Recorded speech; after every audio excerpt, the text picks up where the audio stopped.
শুরু করেন একেবারে ছোটবেলা থেকে যেখান থেকে মনে আছে। আমার বাবা মা হচ্ছে কি ঢাকাতে থাকতো, আমি বাড়িতে থাকতাম গ্রামে। আমি গ্রামেই পড়াশোনা করতাম। আচ্ছা, বাবা মা ঢাকায় থাকতো, আপনাকে গ্রামে রেখে? জি। কেন? আসলে বাবা মা একসাথে আসেনি, সবাই এক এক করে আসছিল। আমাদের জায়গা জমি নিয়ে মানে কেস মামলা এইসব চলতে থাকতো। আচ্ছা। তো এই কারণে আপনাকে কোথায় রেখে এসেছিল?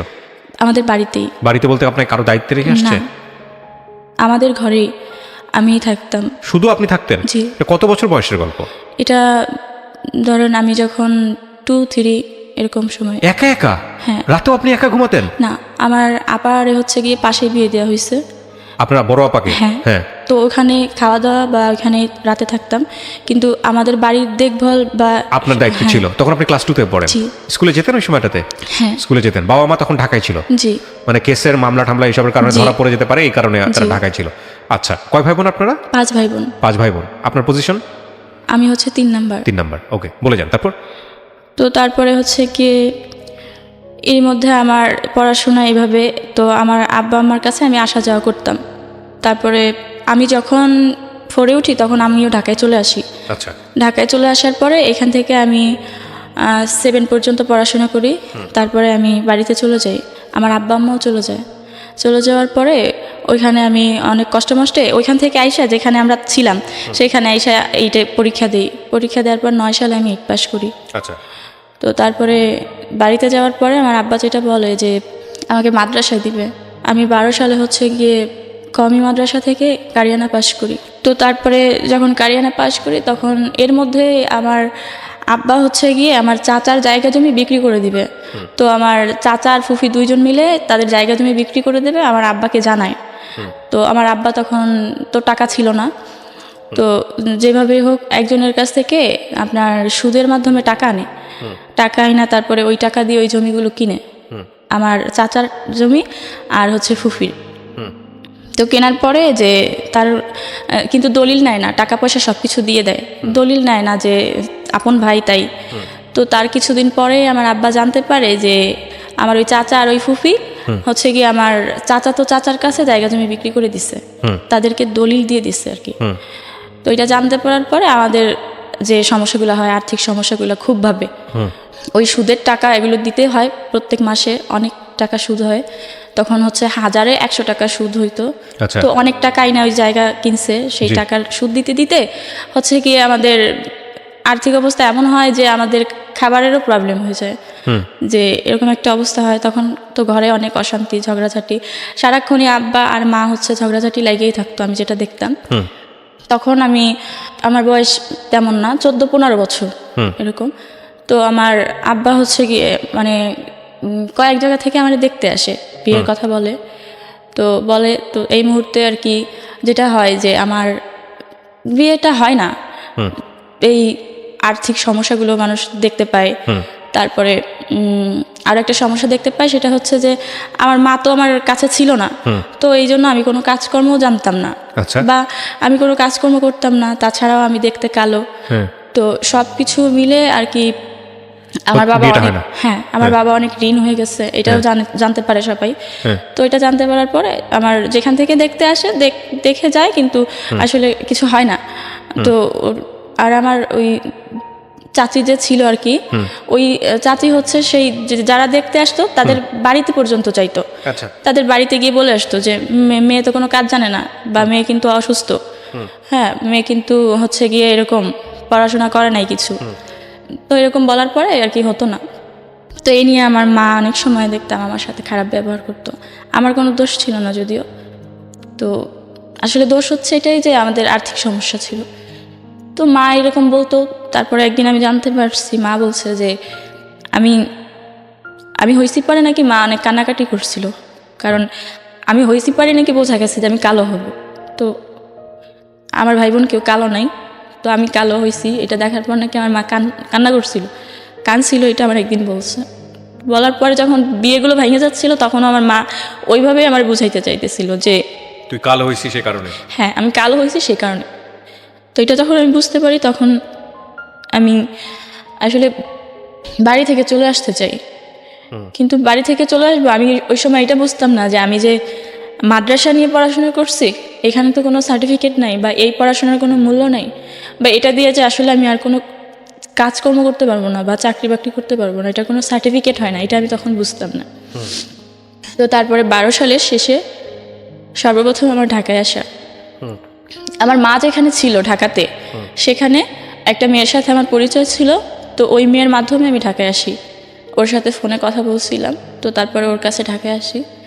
তো আসার পরে সর্বপ্রথম আমি ঢাকায় আসার পরে ওর সঙ্গে, ঢাকায় আপনি আসলেন কত বছর বয়সে, কোন ক্লাসে পড়েন তখন? যখন আমি কারিয়ানা পাশ করছি আমার বয়স 15 থেকে 16 বছর হবে। এটা কি আপনি ফ্যামিলির সঙ্গে আসলেন না একা একা? না, আমি একা একাই।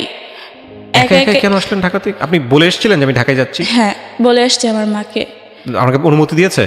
অনুমতি বলতে মা তো যতই গরিব হোক তারা তো আসলে চায় না, কিন্তু ওই সময় দিতে বাধ্য, দিতে হবে বা আমি যাব এটা মানতে হবে। তখন বয়স কত আপনার আনুমানিক? 16 বছর। 16 বছর বয়সে আপনি ঢাকায় আসতেছেন, আপনার বাবা কোথায়? যে আমার বাবা বাড়িতেই। আপনার বড় যারা ছিল তারা বোন না ভাই? বড়, সবার বড় ভাই, সে ঢাকাতে। তার সাথে আমার কথা হয়েছিল এই বিষয়ে। তার কাছেই আসতেছেন আপনি? না, তাহলে তার সাথে কথা হয়েছিল যে ওই যে মেয়েটার কথা বললাম, ওই মেয়েটা হচ্ছে মেঘনা লাইফ ইন্স্যুরেন্সে চাকরি করতো। তো ওই চাকরিটা ছিল এমন যে যদি একজন গ্রাহক করে দিতে পারে, মানে বিমা করায় দিতে পারে একটা, তো সেই ক্ষেত্রে ও 1000 টাকা কমিশন পাইতো। তো ও বলতো আমাকে, তো ওইটা আমি জানতে পারার পর ও বলছে যে তুইও করতে পারিস। তখন আমি আমার মাকে বলি যে তাহলে আমি ঢাকা চলে যাই, ঢাকায় গিয়ে আমি এই কাজটা করি ওর সাথে। ওই মেয়েটার নাম শিউলি ছিল। তো তখন বলে যে না, ওই শিউলির সাথে এই কাজ করতে যাবো, ও তো ভালো মানুষ না, ওর বাবা ছিল না তাই। তো পরে আমার ভাইকে বলি, তো ভাই বলার পরে বলে ও সব জানি না। মানে আমার ভাই আসলে ওই আমাদের এই আর্থিক সমস্যার কারণে আমাদের কাউকে আর দেখতো না, কারোর সাথে কথা বলতো না, কে কি করছে এটা নিয়ে ওর কোনো ইন্টারেস্ট ছিল না, বিষয়গুলো অ্যাড্রেস করতো না। হ্যাঁ। তারপরে বলে যে এগুলো আমি জানি না, তোর ইচ্ছা, ঢাকায় যাবি না কোথায় যাবি তুই যা। তো পরে আমি চলে আসি ঢাকায় ওর কাছে। তারপরে আমি যখন ওর কাছে আসি, ও আমাকে বলে যে এরকম প্রথম অবস্থায় হচ্ছে গিয়ে আমাদের এখানে একজন স্যার আছে, উনি হচ্ছে গিয়ে আমাদেরকে ট্রেনিং করাবে। তো কিভাবে ফিল্ডে কাজ করতে হবে বা কি, তুমি যে একটা বিমা করে দিবে একজন সদস্যকে, তো কত লাখ টাকার হতে হবে কমপক্ষে, সর্বোচ্চ কত হবে বা সর্বনিম্ন কত হবে, সেক্ষেত্রে তুমি কত টাকা কমিশন পাবা, এভাবে আমাকে বলে। তো বলার পরে আমি বলি যে আচ্ছা ঠিক আছে। এই বিষয়টি নিয়ে বুঝতে না বুঝতেই তখন আমার মনে হয় যে মানে আমি 2-4 দিন যখন ট্রেনিংয়ে যাওয়ার পর আমার এটা মনে হয় যে আসলে এই বিষয় নিয়ে আমি ফাওই ঘুরতেছি, এ কোনো কাজ হবে না বরং। আর এটা আমার মনে হয় যে এই কোম্পানিটা ভুয়া, এটা আমি একটু শুনতেও পারি যে এটা ভুয়া, বিমা টিমা করার পরে আসলে এটা পালাই যাবে। তো সেই ভয়ে আমি আর তখন ওইখানে কাজ করি না। বলি যে না ঠিক আছে, আমি এটা করব না, আমি যদি কোনো এমনিতে যদি কোথাও চাকরি টাকরি পাই, গার্মেন্টস ফ্যাক্টরি যা হোক করবো, কোনো সমস্যা নেই। তখন আমি আরেকটা কোম্পানি ছিল, মানে একটা ফ্যাক্টরি ছিল আপনার, ওইটা হচ্ছে প্রিন্টিং, সেখানে প্রিন্ট করা হয় সব কিছু, কাপড় প্রিন্ট করা হয়। তো ওই প্রিন্টিংয়ে হচ্ছে গিয়ে আমি যাই, ওইখানে যাওয়ার পর ওরা নেয় আমাকে, নেওয়ার পরে আমি এখানে 17 দিন কাজ করি। কাজ করার পরে আমি হচ্ছে গিয়ে ওই যে 17 দিনই কাজ করে, যার সাথে আসলে কাজ করি শুধু 17 দিনই কাজ করি, করার পরে উনি দেখে উনি বলে যে তুমি এত তাড়াতাড়ি কাজটা করতে পারলা, তো তোমাকে চলো স্যারের কাছে নিয়ে যাই।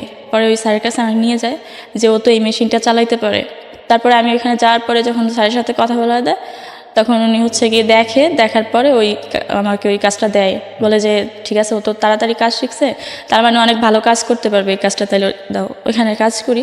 তো কাজ করতে করতে হঠাৎ করে এক সময় এই অফিসটা চলে যাবে হচ্ছে গিয়ে উত্তরা চলে যাবে। তখন বলে যে এটা তো উত্তরা চলে যাবে, তো তুমি কি যাবা উত্তরা? তো ওখানে তো আমি আরও কাউরে চিনি না, কেউই পরিচিত নাই। তখন বলি যে না, আমি উত্তরা যাব না। তখন উত্তরাতে আর আমি যাই না।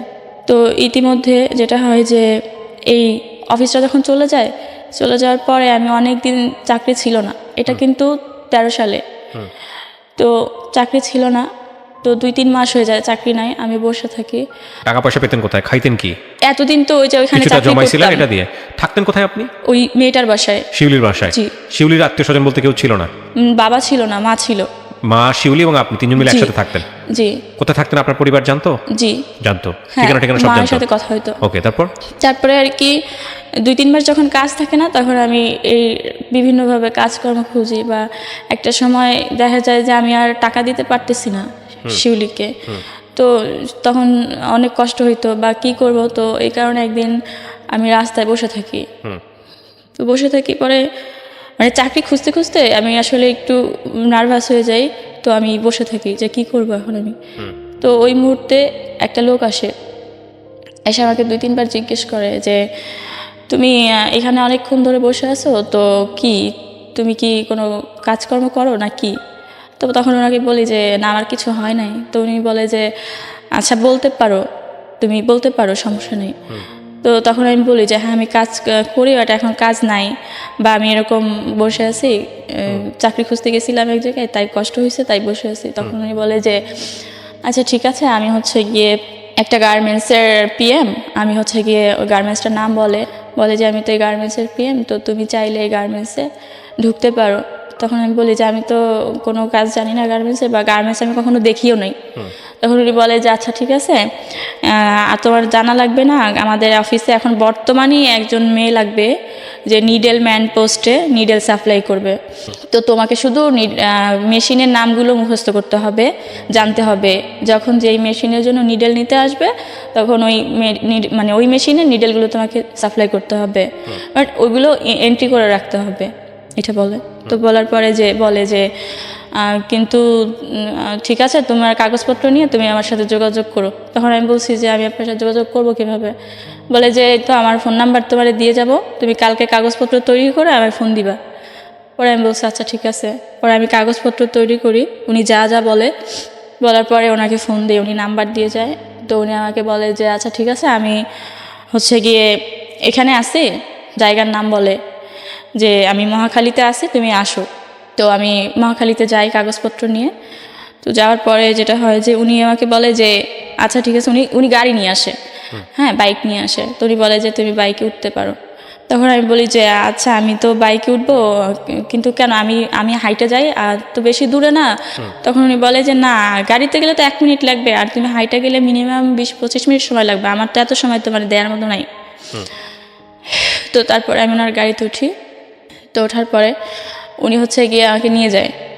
তো তখন আমি চিনতাম না ওই জায়গা, এখন চিনি। তো আপনি এরকম একটা অপরিচিত লোকের কথা শুনে আপনি যাচ্ছেন, আপনার ভয় করলো না? জি, আমি গার্মেন্টসটা চিনি, তাই আমার ভয় করে নাই। কিন্তু গার্মেন্টসে যেতে আমি হেঁটে গেলে যে রাস্তা দিয়ে যেতে হবে সেটা আমি চিনি, তাই আমার কোনো ভয় করে নাই। কিন্তু গাড়িতে উঠতে ভয় করতেছিল। তারপর কিন্তু উনি বলে যে আমি তোমাকে এত সময় দিতে পারবো না, গাড়িতে উঠলে আমি নিয়ে যেতে পারবো। তখন আমি গাড়িতে ওঠার পরে উনি কোন দিক দিয়ে কোন রাস্তা দিয়ে নিয়ে যায় আমি জানি না, আর ওইখানে যা নামার পর উনি বলে যে এটা হচ্ছে আমাদের গার্মেন্টসের হেড অফিস, এখানে স্যার বসা আছে, ওনার সাথে কথা বলবো। আর আমার নিচতলা থেকে শেখায় নাই যে তুমি কিন্তু তোমাকে দেখলে কিন্তু বলবে যে তোমার বয়স অনেক কম, ভুলেও বলবা না যে তোমার বয়স কম, তুমি বলবা যে তোমার বয়স হচ্ছে গিয়ে 21 বছর। তখন বলে, তো বলে যে আমি বলি 21 বছর, এটা কি উনি করবে? বলে আচ্ছা ঠিক আছে, 21 বছর বলতে হবে না, বলবা যে 18 বছর। পরে আমি বলি যে আচ্ছা ঠিক আছে। পরে উনি বলে যে এই স্যারের সামনে যায় কিন্তু এরকম ভাব করো না যে তুমি ঢাকা শহরে নতুন আসছো বা কিছু জানো না বা এরকমের। তো বলে তারপরে উনি বলেই তাড়াহুড়া করে উনি হচ্ছে গিয়ে বিল্ডিংয়ের সিঁড়িতে চলে যায়। যখন উনি সিঁড়িতে চলে যায় তখন আমি খেয়াল করি যে আমি ভয় পাইতেছিলাম উঠতে, কিন্তু আশেপাশে খেয়াল করে দেখি যে সবাই আমার দিকে তাকায় আছে। তো আমি ভাবি যে সবাই তাকায় আছে কেন, তখন আমিও ভয় পাই বা লজ্জা পাই, আমিও উঠে যাই। আমি কিছুই বুঝতে পারি না, তখন শুধু এইটাই বুঝতে পারি যে সবাই আমার দিকে কেন তাকায় আছে। সবাই তাকায় ছিল কেন? তাকায় ছিল কারণ ওটা তো আসলে কোনো অফিস না, ওটা ছিল হচ্ছে গিয়ে মানে কোনো হাউস। আচ্ছা, ওনারা ওই জন্য তাকায় ছিল, কিন্তু আমি তো তখন ওটা জানতাম ওটা বুঝতেন না। মানে সবাই আপনার দিকে কৌতূহলী চোখে তাকায় আছে, সবাই এটা জানতো কিন্তু আপনি জানতেন না। আমি জানতাম না। তখন ওই তাকায় থাকা দেখে আমি চলে যাব সেটা বুঝতে পারি না, কিন্তু আমি এটা বুঝি যে আমাকে তাড়াতাড়ি ওই স্যারের সাথেই যেতে হবে। তো আমি ওনার পিছন পিছন চলে যাই। তো চলে যাওয়ার পরে তখন উনি হচ্ছে 4 তলায় যায়। যাওয়ার পরে উনি যখন দেখি যে তালা মারা রুমই উনি খুলতেছে, তখন আমি বলি যে এই স্যার আপনি না বললেন স্যারের কাছে নিয়ে আসতেন, তাহলে রুম তো তালা মারা। বলে তুমি বসো, স্যার তো ওই অন্য রুমে ডাকে নিয়ে আসবো, ওখানে অনেক রুম, সিরিয়ালের সব অনেক রুম। তো তখন ওই রুমে বসার পরে 10-15 মিনিট পরে উনি নিজেই আসে। আসার পরে উনি দরজা লাগাই দেয়। তারপরে তখন আমি সব কিছু বুঝতে পারি। তো উনি তখনই উনি আমাকে রেফ করে। তারপর আমি আর কোনো কথা বলি না। আপনি শাউট করলেন না রুমের ভিতরে যে আমি কিন্তু বাইরে শাউট করবো বা এরকম চিল্লাচিল্লি করবো? আমি দেখতে পাইছিলাম যে ওই আশেপাশের সবগুলো রুমে তালা মারা বা ভিতর থেকে লক করা, কোনো রুমে কোনো লোক ছিল না, এটা বোঝা গেছিল তখন, আমি দেখতে পাইছি। তো তারপরে আমি যখন কান্না করি, কান্না করার পর উনি বলে যে কান্নাকাটি করে লাভ নেই, চাকরি বাকরি নিতে হলে এরকম করতে হবে। তারপরে আমি চিন্তা করি যে চাকরি আর করবো না। পরে ওইখান থেকে নাইমা আমি চলে যাই, আমি কিন্তু চিনি না ওই জায়গা। পরে ওনার গাড়িতে আর যাবো না। তো তখন আমি নাইমা যখন রাস্তা দিয়ে হাঁটতে থাকি, এরই মধ্যে বৃষ্টি নামে। আমি দেখি যে আমি ইচ্ছা করে বৃষ্টিতে ভিজি, কারণ আমার সারা শরীরে আমি দেখতে পাই যে আমার শরীরের রক্তই আমার সারা শরীরে। তখন আমি ইচ্ছা করে বৃষ্টি হচ্ছে কিন্তু আমি কোথাও দাঁড়াই না, বৃষ্টিতে হাঁটতে হাঁটতে বাসায় আসি। আমি বাসা চিনতে পারি না, কিন্তু জিজ্ঞেস করতে করতে আসি। এখান থেকে হাইটে আসতে আমার অনেক সময় লাগে। এই লোকেশনটা আপনি চিনে ফেলে রাখেন নাই যে এই লোকেশনটা কোথায় বা কি অবস্থা? এখন দেখলে চিনতে পারবেন? জি, ফার্ম গেটে। এটা ফার্ম গেটে। এই লোকটার সাথে এখনো যোগাযোগ আছে? না, এখন আর যোগাযোগ নাই। তো আপনার মনের মতো তখন কোনো সংকল্প তৈরি হয় নাই যে আমি যদি এখন লোকটাকে চিনে রাখতেছি, ভবিষ্যতে আমি ওকে ধরবো বা এরকম কোনো কিছু?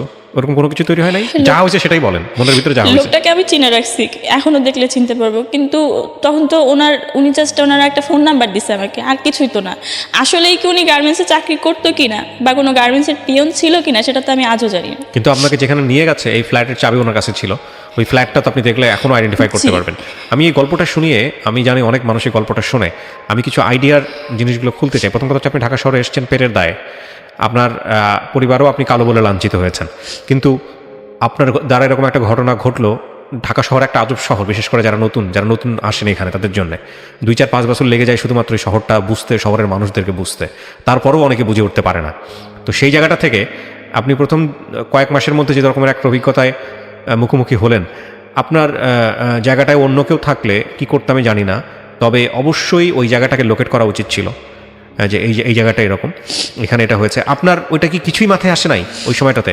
যখন এই ঘটনাটা ঘটছে তখন আসলে ওই জায়গা থেকে যখন আমি চলে আসি, তারপরে আমার মনে হয়েছে যে এই জায়গায় আমি আর কোনোদিনও চিনবো না। কিন্তু এখন আমি চিনি, কারণ তারপর তো আমি অনেকবার গেছি ওই জায়গায়, বা ওই জায়গাটা এখনো পর্যন্ত দেখলে তাকায় থাকি। কিন্তু তখন আমার এটা মনে হয়েছে যে এই জায়গা আমি আর চিনবো না কোনোদিন। তারপরে বাড়িতে আসলেন, আসার পরে বাসায় ওই সময়টাতে মনে হয়েছে কি পুলিশের কাছে যাবো বা পুলিশের কাছে গিয়ে কমপ্লেন করবো, এরকম কোনো কিছু কি মনে হয়েছে?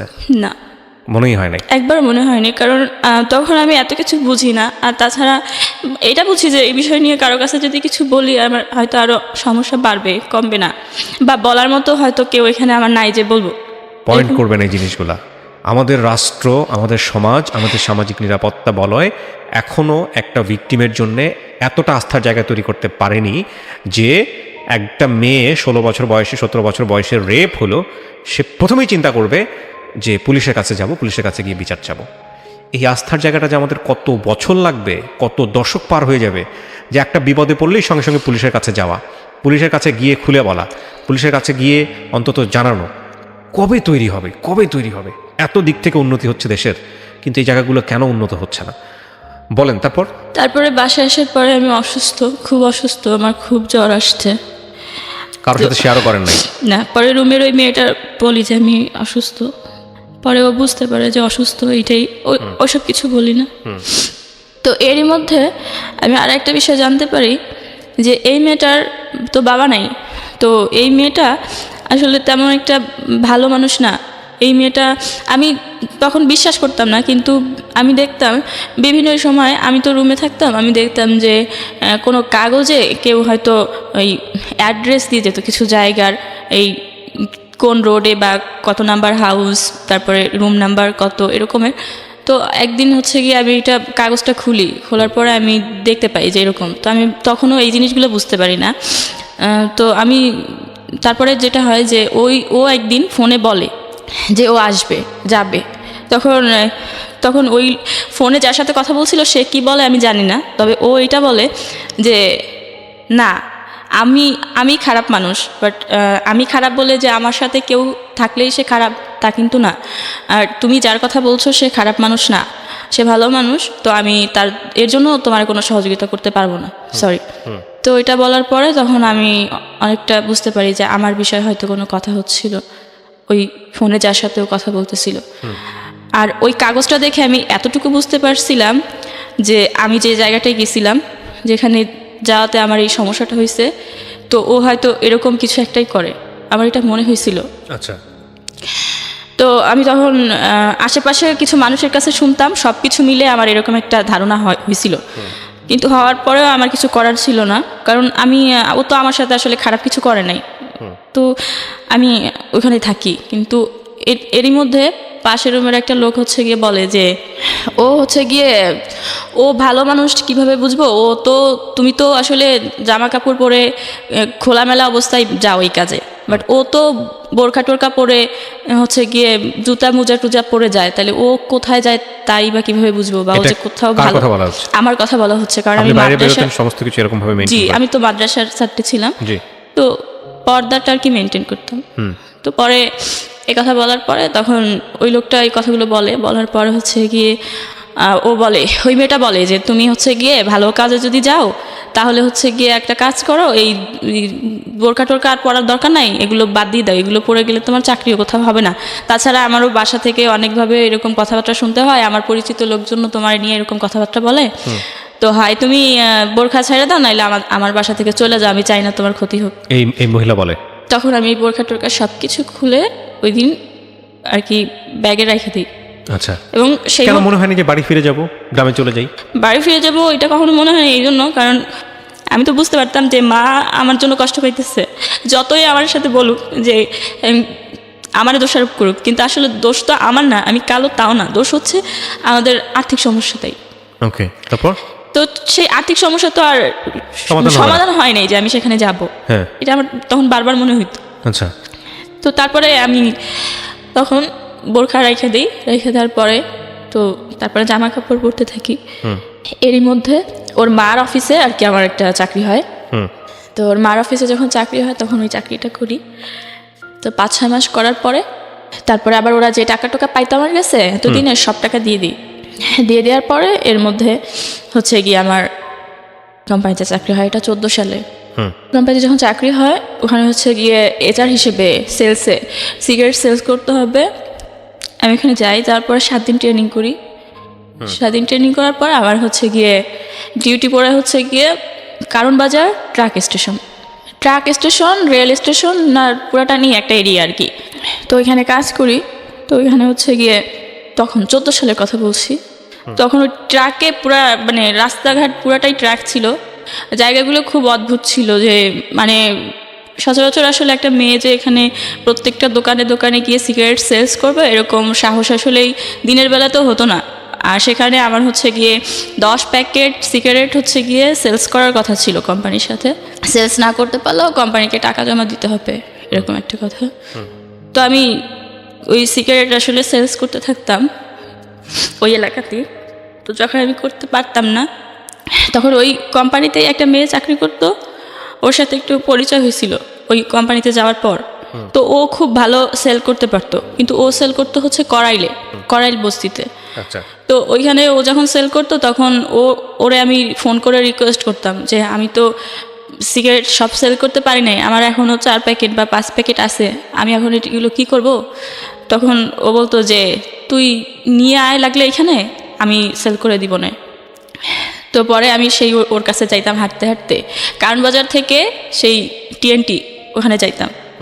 ওটা আমার এরিয়া ছিল না, মাঝখানে অন্য কারো এরিয়া ছিল, কিন্তু সেখানে যাওয়ার পরে ও আমাকে সেল করে দিত। বা যেদিন সেল করতে পারতাম না সেদিন অফিসে অনেক কথাও শুনতে হইতো, বা ধার করে কারো কাছ থেকে টাকা দিতে হইতো, বা এরকম হইতো যে কারণ বাজার রেল স্টেশন যদি কোনো তরকারির দোকান ছিল যে 2-1 প্যাকেট সিগারেট নিত, তো তাকে হচ্ছে গিয়ে আমি তার কাছে 1 বক্স মানে সিগারেটস আমি তার কাছে রাখতাম, রেখে তার কাছ থেকে টাকা নিয়ে কোম্পানিকে জমা দিতাম।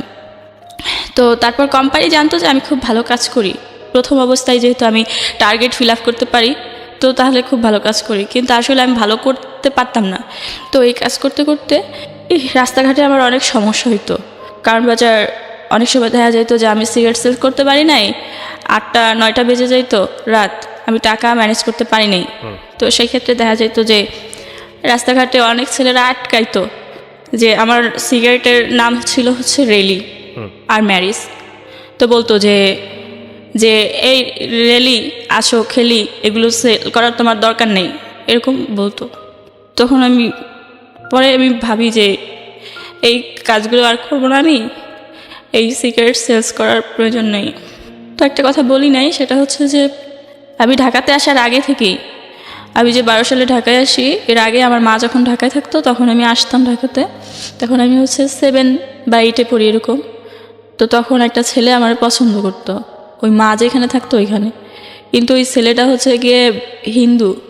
ছেলেটা আমার পছন্দ করতো ওই জন্য যে ওই যে আমি মুসলমান ধর্মের মেয়ে, বা আমি ঠিকভাবে পর্দা করতাম এইটার কারণে। তো ওই ছেলেটা আমার পছন্দ করতো এই কারণে। তো ওইটা আমার একদিন বলে। তারপরে আমি যখন 8 পাস করে যে বললাম যে কারিয়ানা পাস করার পরে যখন ঢাকায় আসি, তারপরে একদিন ওনার সাথে আমার দেখা হয়।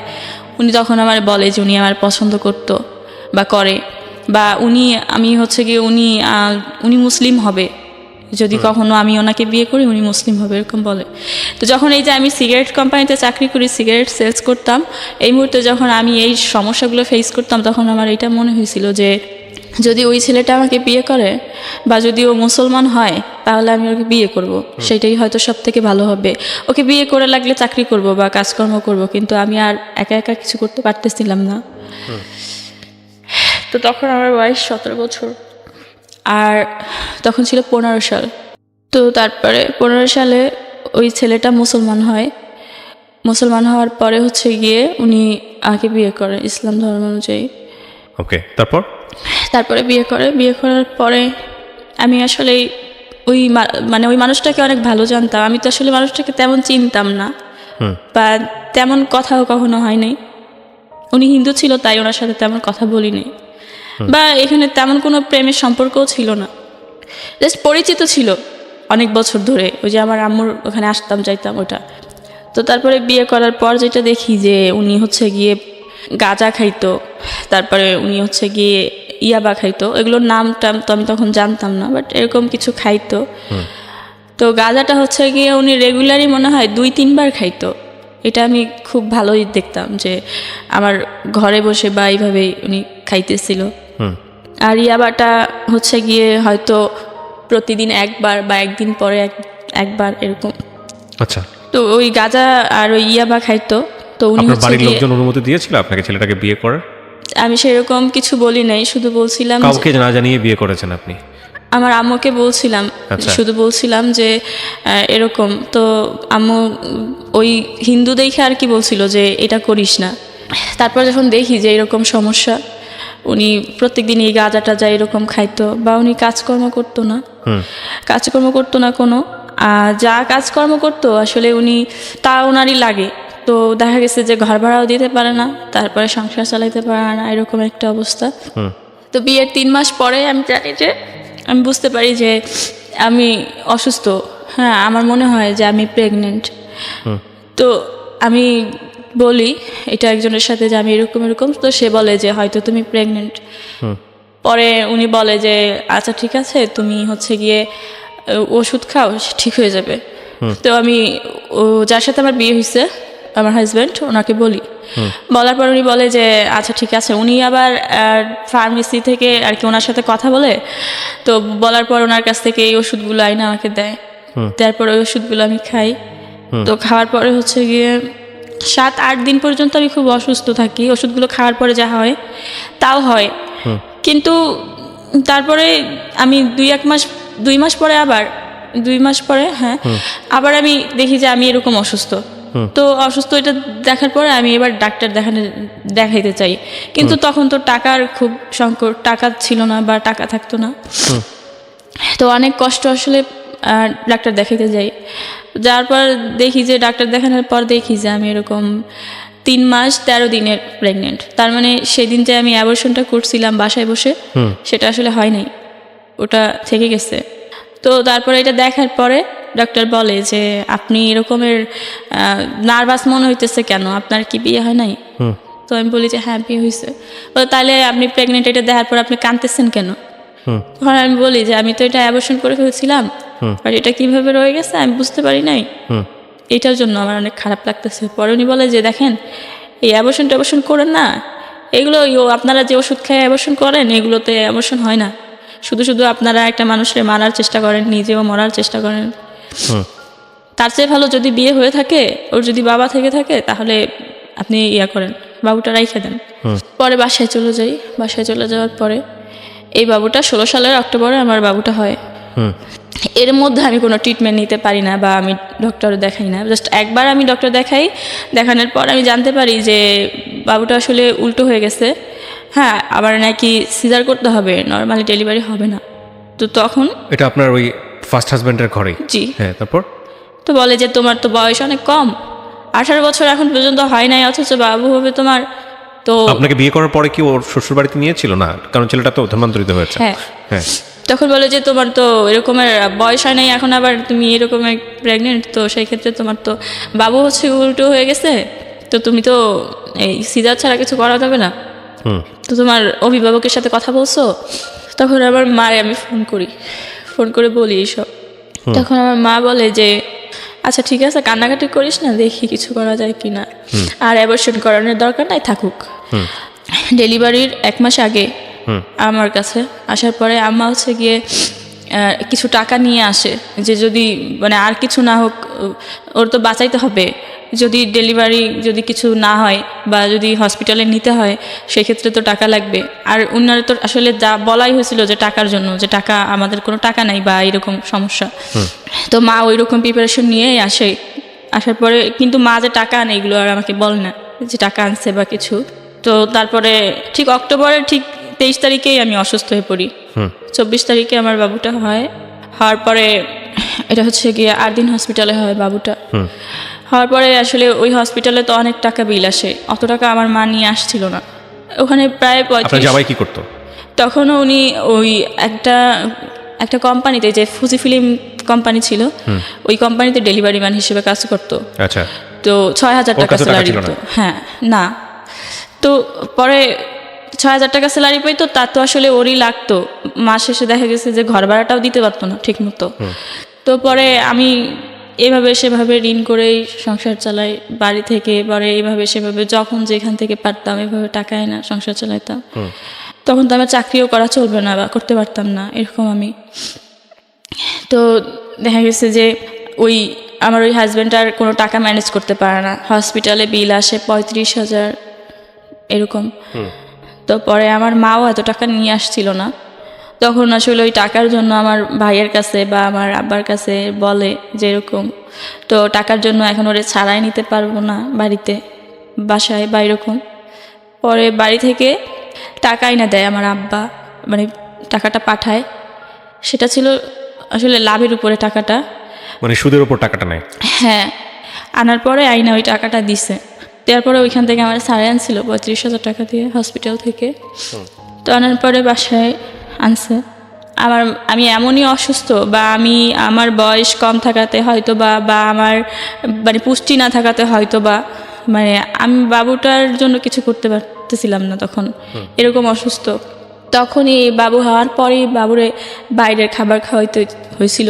তো তারপরে বাবুরে খাওয়াইতো আমার আম্মু। পরে আমার আম্মু হচ্ছে গিয়ে কয়েকদিন পরে বলে যে আমি তো আর থাকতে পারবো না, আমার এখন চলে যেতে হবে। আমি মা হিসেবে যতটুকু করার মনে হয় করছি, এখন আমি চলে যাই। পরে মা চলে যায়। চলে যাওয়ার পরে এই যে বাবুটা রেখে যায়, আমি দেখতাম যে বাবুর খাবারটা আমি ম্যানেজ করতে পারতাম না। আমার মায়ের মানে বাপের বাড়িতে যদিও কষ্ট করছিলাম, কিন্তু খাবারের কষ্টটা মনে হয় আমার সেরকম মনে পড়ে না যে আমি কখনো ওরকমভাবে করছিলাম। আর যতটুকু হয়েছিল আমার ওই চাচার জমিটা কেনার জন্য। কিন্তু এখানে আসার পরে প্রতিদিনই আমি অনেক কষ্ট করতাম বা এভাবে আমার দিন যাইতো। কিন্তু বাবুটা হওয়ার পর যে কষ্টগুলো হইতো বাবুর, এগুলো আমি খুব সহ্য করতে পারতেছিলাম না, আমার খুব কষ্ট হইতেছিল। তো বাবুরে যখন খাওয়াইতে পারতেছিলাম না, এই বাপের বাড়ি চলে যেতাম, বাবুরে নিয়ে চলে যেতাম, সেখানে যে বাবুরে নিয়ে থাকতাম। বাপের বাড়ি বলতে? আমার বাপের বাড়ি, মানে গ্রামের বাড়ি চলে যেতেন শুধু বাবুর জন্য। আমি তো ওই যে বললাম যে আমি কখনোই যাইনি। আমি কিন্তু একসময় এই সমস্যার কারণে ঢাকায় আসছি। শুধুমাত্র বাচ্চাটাকে সেভ করার জন্য এটা করতেন? বাবুটার জন্য আমার মনে হয় যে আমার ওইখানে যাওয়া লাগবে, তো বাবুটার জন্য আমি বাপের বাড়িতে যাইতাম। তারপর বাবুটার ওইখানে থেকে খাবার ব্যবস্থা করতো। এইভাবে অনেক দিন যায়। দেখা গেছে যে 6 মাস, 3 মাস, 4 মাস আমি ওখানে থাকতাম। থাকার পরে এখানে আসতাম, এখানে আসলে এইরকম অভাব ফেস করতে হইতো। তো পরে বেশি দিন আমি বাবুরে রাখি নাই। 1.5 বছর, যখন আমার বাবুর বয়স 1.5 বছর পুরো হয়ও নাই, ওই মুহূর্তে আসলে আমি 1 বছর মনে হয় 4-5 মাস হবে, ওই সময় আমার মারে বলি যে আমার বাবুটা নিয়ে যাও, আমি কোনো একটা কাজকর্ম করে আমি এখন থেকে ওরে টাকা দিব বা খাওয়াবো। পরে আমার মা, মানে আমার আব্বা নিষেধ করে, আমার ভাইও নিষেধ করে বাবুটা নেওয়ার জন্য, বলে যে না খেয়ে থাকলে থাক, না খেয়ে থাকলে তো মরবে না, কিন্তু বাচ্চা তো ওর তো মার কাছে থাকার দরকার আছে, ওর মার কাছে থাকুক। কিন্তু আমার মা বলে যে না, ও হচ্ছে গিয়ে আমার কাছে থাকলে যদি ও কিছু করতে পারে তাহলে ওরা দুজনেই খাইতে পারবে, আর যদি ওর কাছে থাকে তো ও খাইতে পারবে না, ও খাইতে পারবে না। তখন কিন্তু কোনো সময় আমার ভাই বা আমার আব্বা কখনো বলতো না যে এই ছেলেটার বিয়ে করছে পর থেকে এরকম সমস্যা, বা এই ছেলেটা এরকম, তো থাক ওরে আমরা নিয়ে যাই, এটা কখনো বলে নাই। তো পরে এটা আমার কখনো বলে নাই দেখে আমিও কখনো আর এইগুলো বলি নাই যে এই আমার হাজব্যান্ড যে গাঁজা খাইতো বা ইয়াবা খাইতো, এটা কোনদিন জানতে চাই নাই দেখেও আমি আর জানিনি। শুধু বলতো যে ও কাজ করে না, তাহলে কাজ করে তাহলে কেন টাকা থাকে না, তো তখন কিছু বলতাম না, বলতাম আমি জানি না কেন টাকা থাকে না। তো পরে যখন এই বাপুরে যখন দিয়ে দেই আমার মার কাছে, দিয়ে দেওয়ার পরে আসলে আমার মা জানতে চায় যে ওর ব্যাপারে, তখন বলি, তখন তো অনেক লেট হয়ে গেছে। তো ছেলে বাবু, জি, তারপর বলার পরে তখন মা বলে যে এখন আর কিছু করার নাই, এখন এইভাবেই থাকতে হবে, মেয়েদের জীবনে বিয়ে একটাই, আর বিয়ে হয়েছে তোমার, তার কিছু আর কোনো পথ নাই, তো এটাই। তো আমার ওই হাজব্যান্ড শুধু এই 2টা সমস্যা না, ওর অনেক ধরনের সমস্যা ছিল। ও কাজ করতো না, ও প্রচুর পরিমাণে মিথ্যা কথা বলতো। আচ্ছা, ওর এত পরিমাণ মিথ্যা কথা আর এত পরিমাণ অন্যায় অপরাধ আসলে আমি আর নিতে পারতেছিলাম না।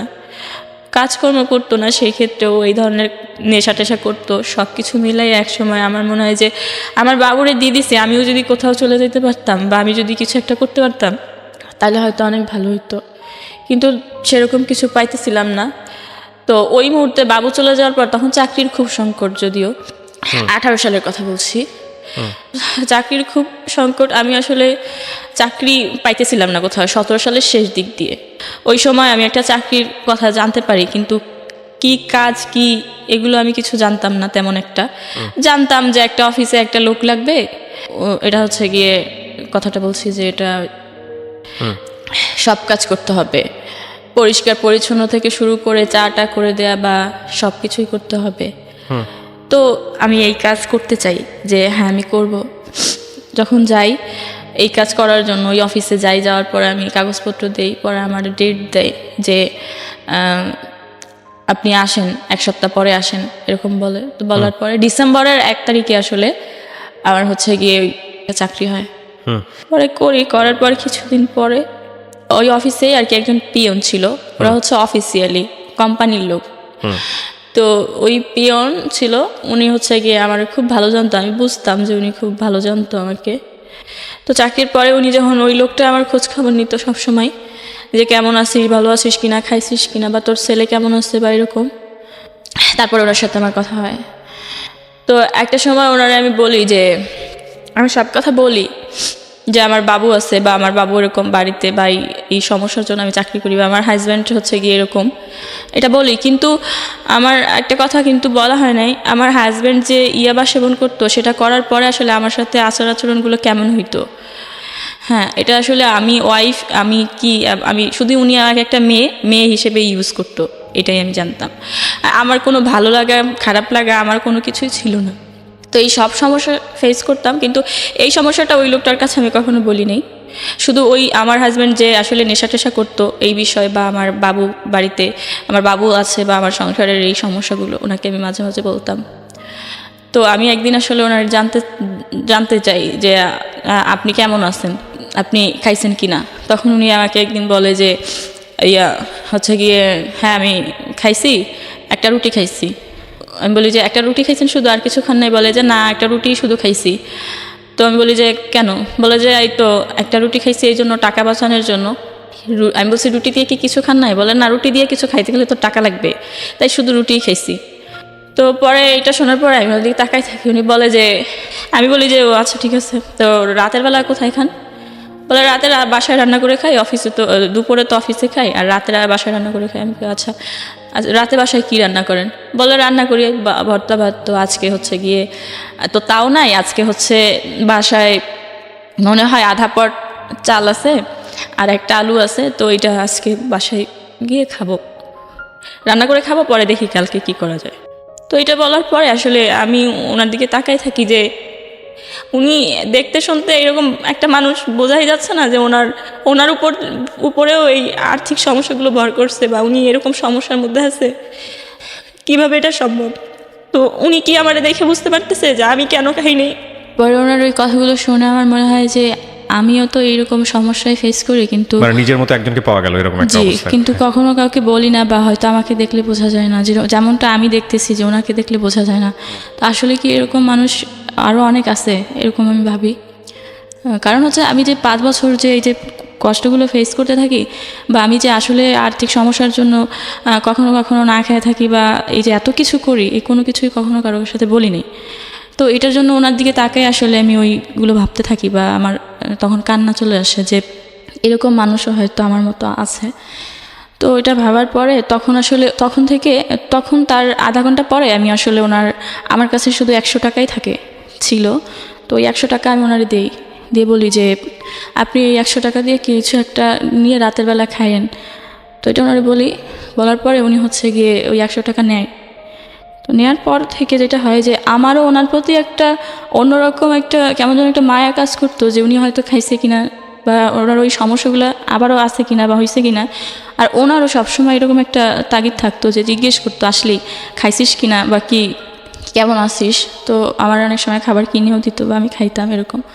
এরপরে কিছুদিন পরে আর কি 1 মাস পরে উনি আমাকে বলে যে আমি ওই যে বললাম যে আমার সংসার জীবনে যে অনেক অভাব ছিল বা এইরকম, তো এর ইতিমধ্যেই আসলে আমি একটা আর কি লোন নিয়েছিলাম, যে লোন থেকে আসলে আমি 30,000 টাকা নিয়েছিলাম, যেটা নিয়ে আসলে আমি মানে আমার হাজব্যান্ডকে দিয়েছিলাম। ও বলছিল ব্যবসা করবে বা কিছু একটা করবে, তো ওইটার জন্য। কিন্তু ওই টাকাটা ও নিয়ে আমার আর দিতে পারে না, ওরে পুলিশে ধরে নিয়ে যায়। নিয়ে ওই যে ওর সাথে গাঁজা পাওয়া যায়, যার কারণে পুলিশ ধরে নিয়ে যায়। তো নিয়ে যাওয়ার পর ওই টাকা দিয়ে আসলে ও ছাড়াই চলে আসে। তখন ওই টাকা দিয়ে তো আর কিছু করতে পারে না, কিন্তু ওই টাকাটা আমার প্রত্যেক সপ্তাহে বা মাসে এভাবে দিতে হয় টাকাটা।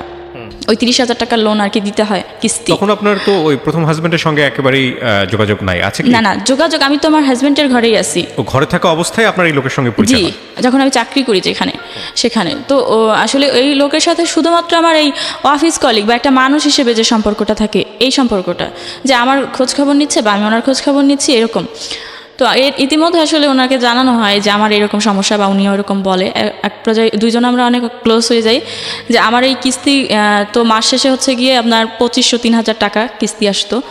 তো এই টাকাটা আমি আসলে আমি যখন বেতন পাওয়ার পরে এই টাকাটা আসলে আমি 5,000 টাকা আমার হচ্ছে আগের মাসের কিস্তির টাকা আর ওই মাসের কিস্তির টাকা, এই কিস্তির টাকাটা আমার দিতে হবে 7 তারিখে বা 5 তারিখের মধ্যে।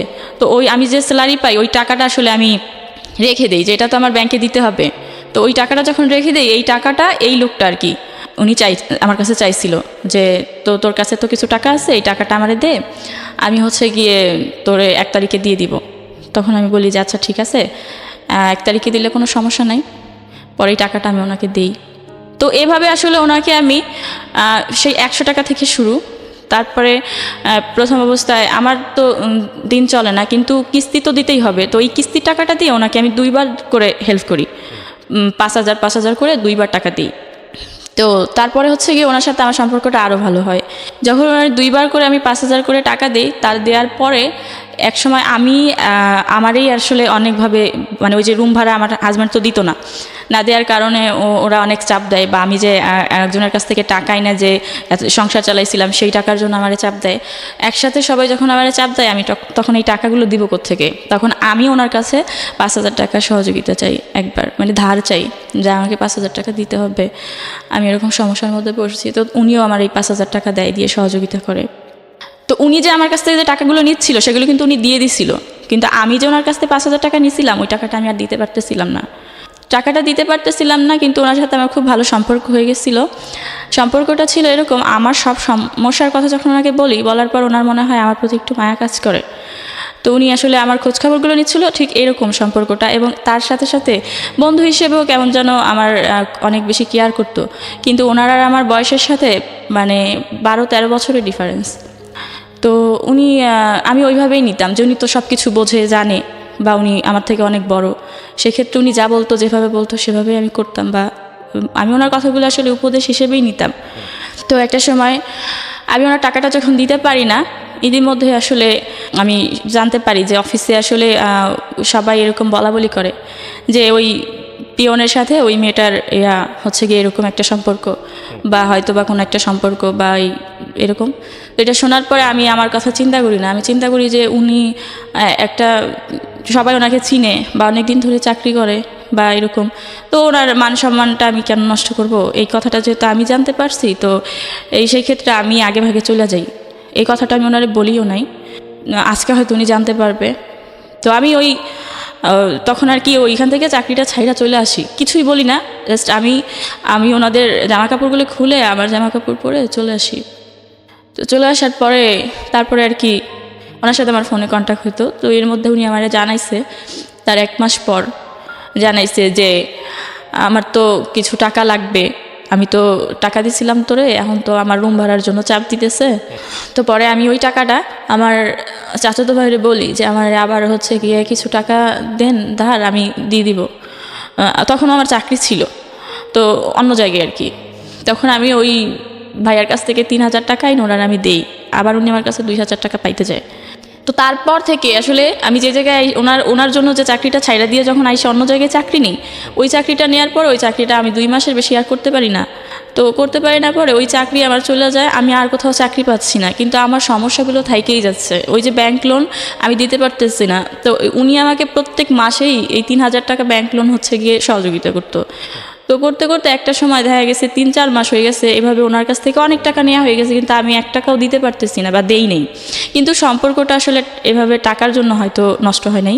তো এই টাকা দেওয়ার মাঝখানে ওনার সাথে খুব ভালো সম্পর্ক হয়ে যাওয়াতে আমি ওনার সাথে খুব বেশি ক্লোজ হয়ে যাই, এবং তারপরে আমি জানতে পারি যে উনি আমাকে ওনার কিছু সমস্যার কথা বলে, যে উনি হচ্ছে গিয়ে পড়াশোনা করছে কিন্তু কাজে লাগাইতে পারে নাই, ভালো কোনো চাকরি পায় নাই, বা ওনার হচ্ছে গিয়ে যেটা না বললেই না, যে ওনার এই সমস্যাটার কথা আমাকে খুব ভালোভাবে বুঝায় বলে যে উনি বিয়ে করে নাই কেন। আমি ওনাকে মাঝে মাঝেই প্রশ্ন করতাম যে আপনার অনেক বয়স হয়ে গেছে, বিয়ে করেন নাই কেন? তো বলে যে বিয়ে তো করি নাই এইরকম সমস্যার জন্য। তো সমস্যাটা কি একদিন উনি আমাকে বলে যে আমার তো এরকমের আমার শারীরিক সমস্যা, আসলে আমার সমস্যাটা খুব গুরুতর, এরকম অনেকবারই বলে, কিন্তু আমি আসলে বুঝতে পারি না, মানে কখনো বোঝারও চেষ্টা করি নি যে আসলে কি সমস্যার কথা বলে। আর আমার যে সমস্যাটা হইতো, যে বলছিলাম আমার হাজব্যান্ড হচ্ছে গিয়ে ইয়াবা খাইতো, আমি যখন জানতাম আমার হাজব্যান্ড হচ্ছে গিয়ে তখন চাকরি করতো, কোম্পানির নাম জি, ওই কোম্পানিতে যখন চাকরি করতো উনি হচ্ছে গিয়ে চিটাগংয়ে যাইতো ডেলিভারি দিতে। আর ওই ডেলিভারি দিয়ে আসার সময় উনি হচ্ছে গিয়ে ইয়াবা নিয়ে আসতো, এবং উনি হচ্ছে গিয়ে রাতের বেলা হচ্ছে গিয়ে ওই ডেলিভারি দিতে যাইতো, এবং পরের দিন সকালবেলা উনি ঢাকাতে পৌঁছাইতো। আমি যখন বুঝতাম যে উনি ঢাকাতে পৌঁছাইছে, তখনই আমি হচ্ছে গিয়ে অফিস থেকে বের হয়ে যাইতাম, মানে বাসা থেকে বের হয়ে অফিসে যাইতাম, অফিস করে আমি রাতে আর বাসায় ফিরতাম না। কারণ আমি তো জানতাম যে আমার হাজব্যান্ড বাসায় আসছে, তার মানে ও হচ্ছে গিয়ে ইয়াবা নিয়ে আসছে। তো আমার অবস্থা কি হবে এটা আমার তখনই কল্পনা করতাম। মানে এটা কল্পনা কি মানে কি করতো উনি ইয়াবা খাওয়ার উনি পরে? ইয়াবা খাওয়ার পরে আমাকে শারীরিকভাবে টর্চার করতো। দেখা গেছে যে ওই ইয়াবা খাইলে কি হয় আমি জানি না, বাট ইয়াবা খাওয়ার পরে দিন রাত উনি আমাকে এরকম নির্যাতন করতো।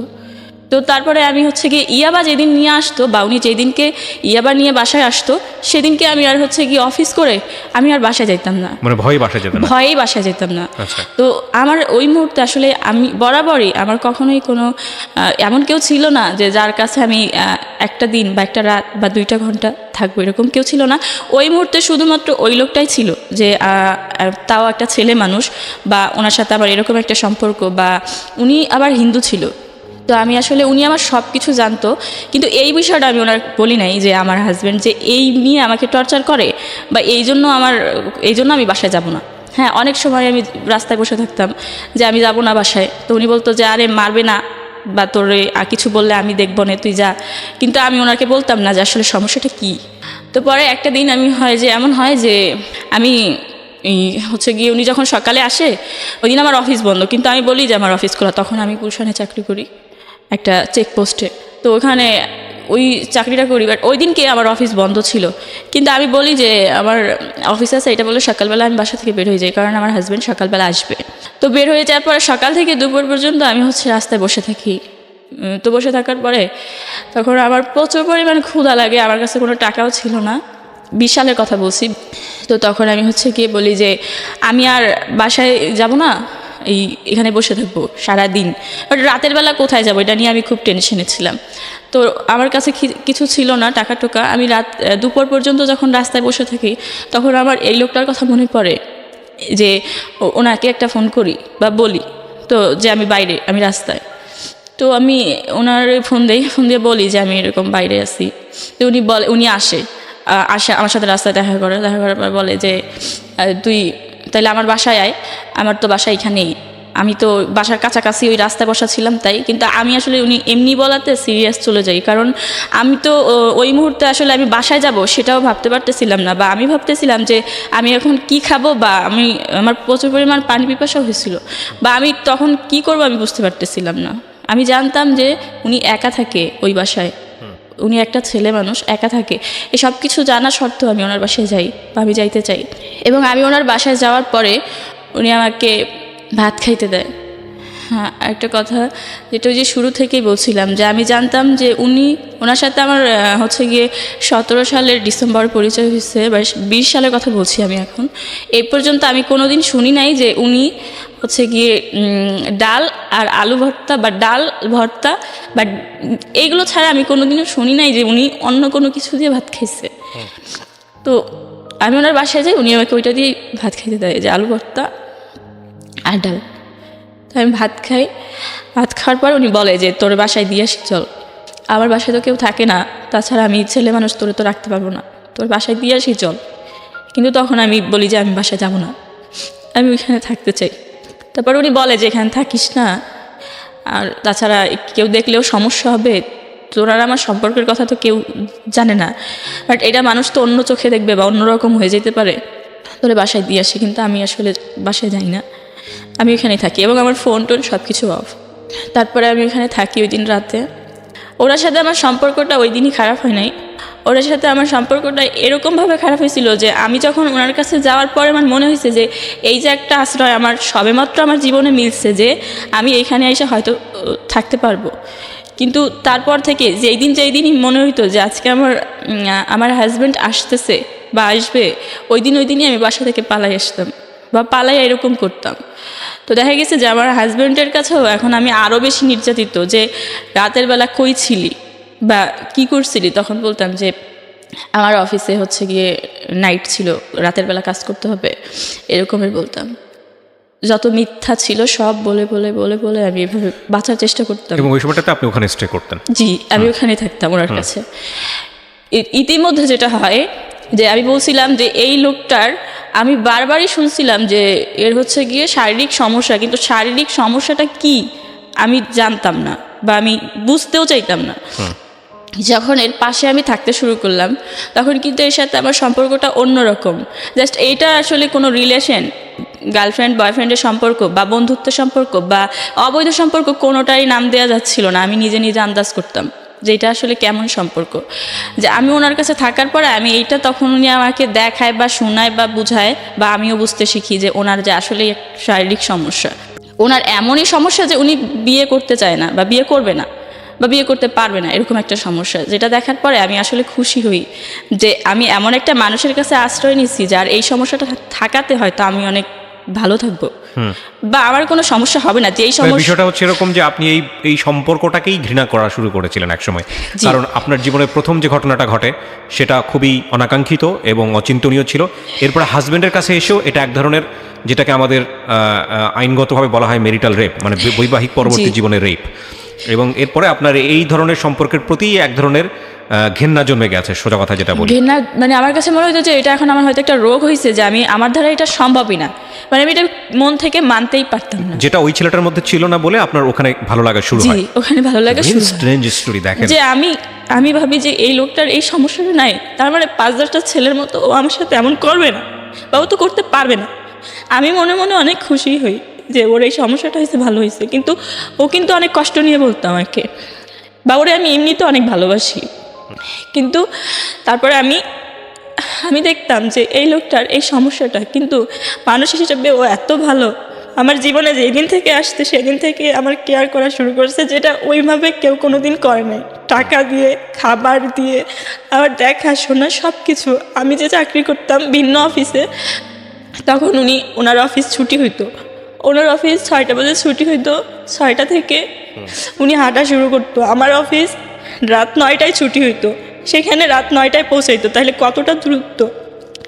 এবং 9টা বাজে আমার অফিস ছুটি হইলে আমার অফিস থেকে উনি আমার হাঁটতে হাঁটতে আমার বাসায় দিয়ে আসতো, সেখানে যাইতে 10:30 বাজতো। সেখান থেকে আবার উনি আমাকে দিয়ে ওনার বাসায় যেতে যেতে প্রায় 11টা 11:30 বাজতো। এতটা পথ উনি প্রত্যেক দিন আমাকে দিয়ে আসতো। তখনও আসলে ওনারা আমার সম্পর্কের নাম দিয়ে যাচ্ছিল না, যেটা কি সম্পর্ক। এমন হয়তো যে আমার অফিসে গেছে আমার আজ্ঞায় নিয়ে আসার জন্য, বাট আমি সেখানে আমার অফিস থেকে বের হওয়ার পর আমি জানতে পারছি যে আমার হাজব্যান্ড আসবে। তখনই আমি ওর হাতে পায়ে ধরা শুরু করতাম যে আমি বাসায় যাব না, আমি তো তোমার সাথে যাব। তখন ও বলতো যে আরে তোর কি মাথা খারাপ, আমার সাথে যাবি মানে আমার সাথে প্রত্যেক দিন গেলে তো সমস্যা হয়ে যাবে। কিন্তু তখন বলতাম যে আমি তোমার সাথে যাব। তো একটা সময় ওনার কাছে যাইতে চাইতে যেটা হয় যে উনিও আসলে ওনার তো সমস্যা, কিন্তু উনি করতে থাকে, প্র্যাকটিস করে। আর প্র্যাকটিসটা আসলে উনি আমাকে দিয়ে করে, যে আসলে ওনার যে সমস্যাটা উনি আসলে এটা বুঝতে চাইছিল সমস্যাটা আসলে কি। উনিও সেই সময়টা আসলে প্র্যাকটিস করার মতন চিন্তাভাবনা নেয় বা করে আমার সাথে।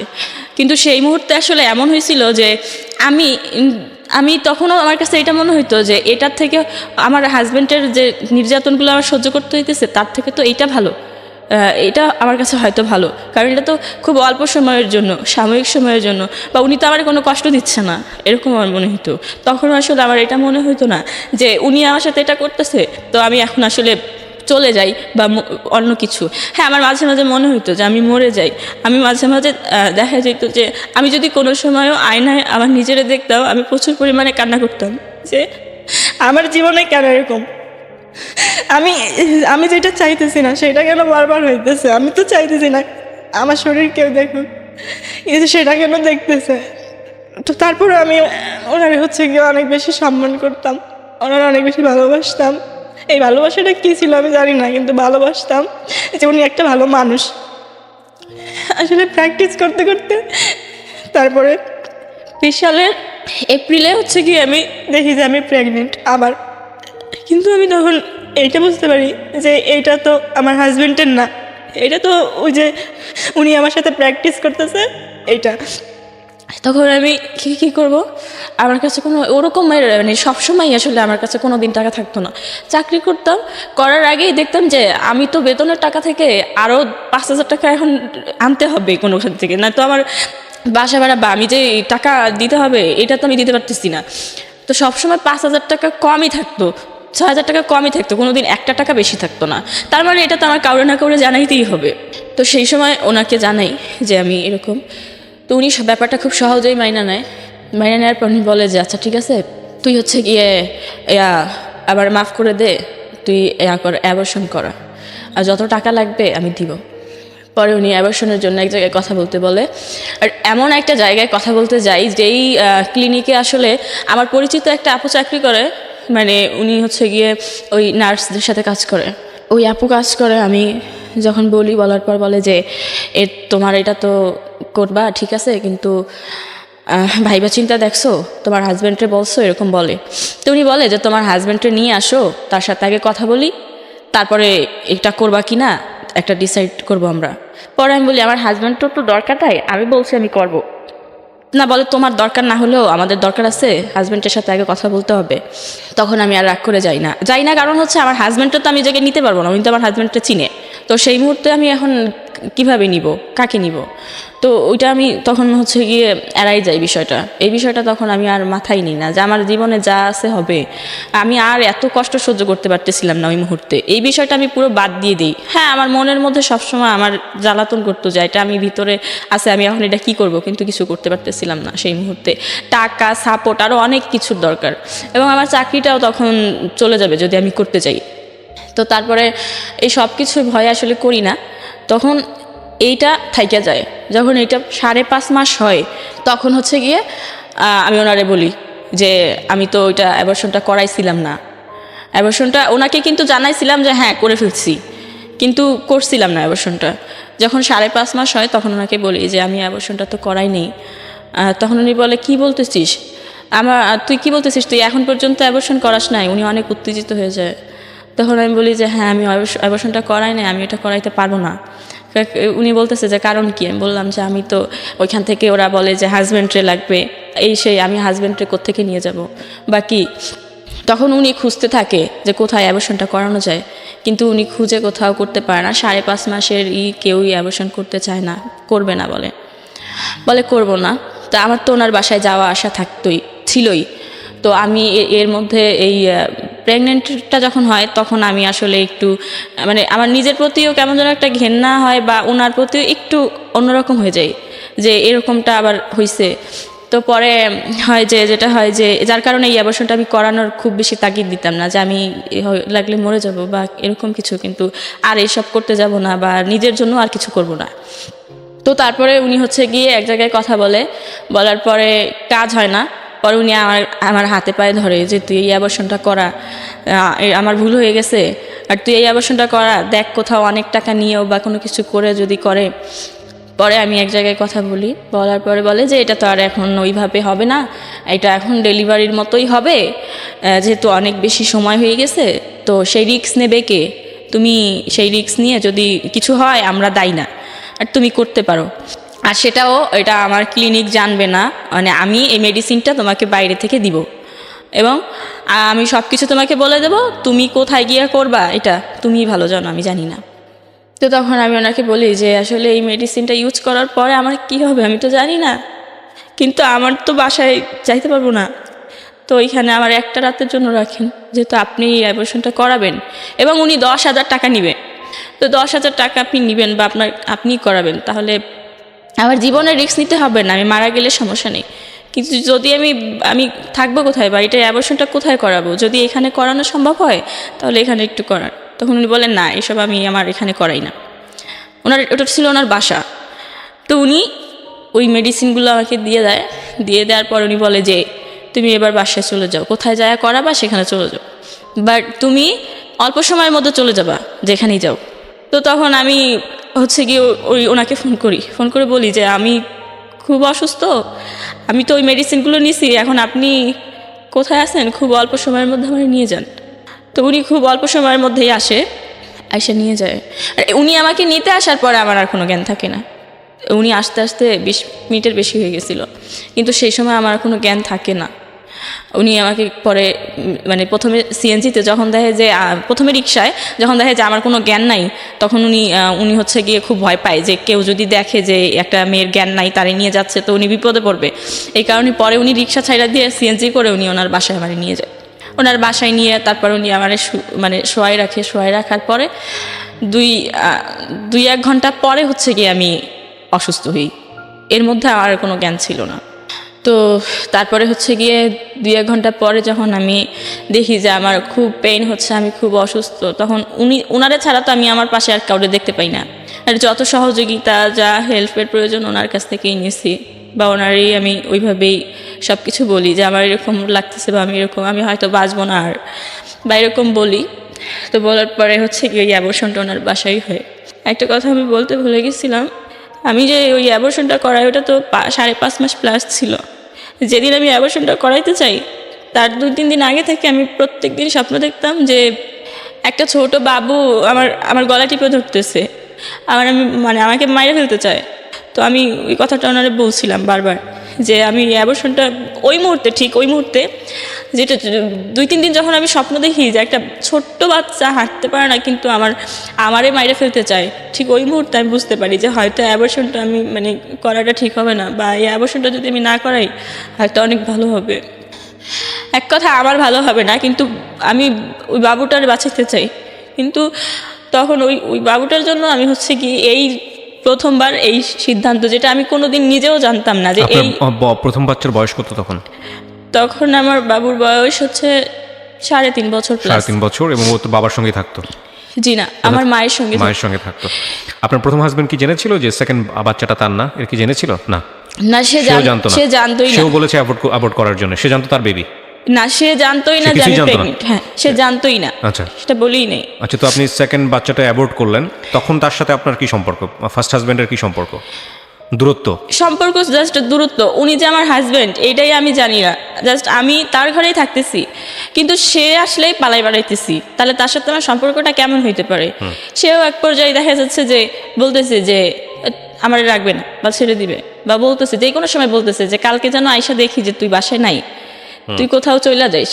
হ্যাঁ, এরকম বলতেছে, কিন্তু আমার তখনও তো কোনো পথ নাই, কি করব? আমি সব কিছুই করতেছি। যখন আমি অ্যাবর্শনটা করাবো ভাবছি, ওই মুহূর্তে আমার মনে হয়, এর আগে কখনোই আমার মনে হয় নাই যে এই লোকটার সাথে আমার সম্পর্কটা এরকম রাখবো না, এরকম বা এরকম তাহলে এরকম হলে ভালো হতো, এরকম কোনো দিন আমি ভাবিনি। কিন্তু ওই মুহূর্তে ওই বাবুটা যে আমার সাথে প্রায় সময় দেখা করতো, আমি ঘুমাইলেই এসে দেখা করতো, শুধু এই কারণে ওই কথাগুলো ওনাকে বলি। এবং ওনাকে বলার পরে আমি একদিন এই কথাগুলো বলি, এই কথাগুলো আমি খুব ভালোভাবে বুঝে শুনে বলি, যে উনি আমাকে এই সম্পর্কের মাঝখানে প্রায় সময় বলতো যে তোর জীবনটা এই এত অল্প বয়সেই তুই শেষ করে দিলি, তো তুই যদি আরও আগে আসতি আমার জীবনে, তাহলে দেখা গেছে যে আমি তোকে বিয়ে করতাম। আর তুই তো আমার সব সমস্যা জানিস, এই সমস্যা জানা সত্ত্বেও নাকি তুই আমার অনেক ভালোবাসিস। আর আমি যে ওনারে কেন ভালোবাসতাম এটা উনি কখনো বুঝায় বলিনি। আমি বলতাম যে আমি তো আসলে এইরকম ছেলেই ভালোবাসি, আমি তোমার এই জন্য খুব ভালোবাসি, তোমার এই সমস্যাতেই। কিন্তু ও আসলে তখন আমাকে বলে যে তুই যদি আরও আগে আসতি তোরে বিয়ে করতাম। আমারে তো কোনো মেয়ে বিয়ে করবে না, কারণ বিয়ে করলেও সে থাকবে না। তো তুই এত ভালো, তুই যদি আমারে বিয়ে করতি, আমি আরও আগে আসতে তোকে করতাম। তো ওই বাবুটা যখন অ্যাবর্শন করার কথা আমি ভাবি, বা আমি যখন ভাবি যে এটা আমি করবো না, তখন হচ্ছে ফার্স্ট টাইম আমি ওনার পায়ে ধরে মানে কান্নাকাটি করি। অবশ্য পায়ে ধরার আগে আমি নিজেই অনেকবার প্রিপারেশন নেই যে এই বাবুটা রাখতে গেলে আমার কি করতে হবে, ভাবি এটা কীভাবে রাখবো। তো তখন আমি হচ্ছে গিয়ে একদিন ওনার সাথে দেখা করে আমি ওনার পায়ে ধরে কান্নাকাটি করি অনেক, যে আমি তোমার সাথে আমার কেমন সম্পর্ক, কী সম্পর্ক, আমি সে সম্পর্কের নাম জানি না, বাট সেই সম্পর্কটা কি আমি তাও জানি না, ভালো খারাপ আমি বুঝি না। বাট আমি জানি তুমি একটা ভালো মানুষ, তুমিও জানো যে আমি ভালো মানুষ, না হলে হয়তো তুমি আমার সাথে মিশতা না। তো আমি সেই জায়গা থেকে তোমারে বলতেছি, আমি এইরকম সমস্যা ফেস করতেছি, এই বাবুটা আমি রাখতে চাই। তো তুমি কি এই সম্পর্কের নামটা কি চেঞ্জ করে অন্য কোনো নাম দিতে পারবা কিনা, বা এই বাবুটা রাখতে পারবা কিনা।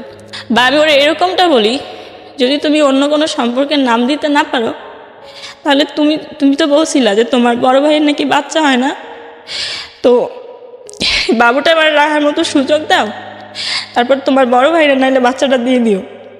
তো তখন ও বলে যে না, এই বাচ্চা রাখা যাবে না, আর তোমার সাথে আমার সম্পর্কের নাম চেঞ্জ করবো কীভাবে, তুমি তো মুসলিম। তখন উনি বলে যে আমি তো শুভর মতো মুসলমান হইতে পারবো না, ধর্ম ছাড়তে পারবো না, কিভাবে আমি এই সম্পর্কের অন্য কোনো নাম দিব, তো তুই অ্যাবর্শনটা করাই ফেলা। এটা বলার পরে অ্যাবর্শনটা হওয়ার পরে তার কিছুদিন পরে ওনার সাথে আমার ওই যে কথা হয়েছিল, উনি বলছিল যে আমি ভেবে দেখবো যে কোনোভাবে তোরে রাখতে পারি কিনা, আমিও চাই যে তুই আমার সাথে থাক সারা জীবন, তোরে দেখতে পারি বা তোরে রাখতে পারি। তো তখন উনি বলছে যে এটা আমি ভেবে দেখবো। তো তারপরে হচ্ছে গিয়ে আস্তে আস্তে ওনার সাথে ওরকম একটা সম্পর্ক হয় যে উনি আমাকে নিবে, সারা জীবন ওনার সাথে থাকতে পারবো, বা উনি আমাকে নিবে, এরকম একটা।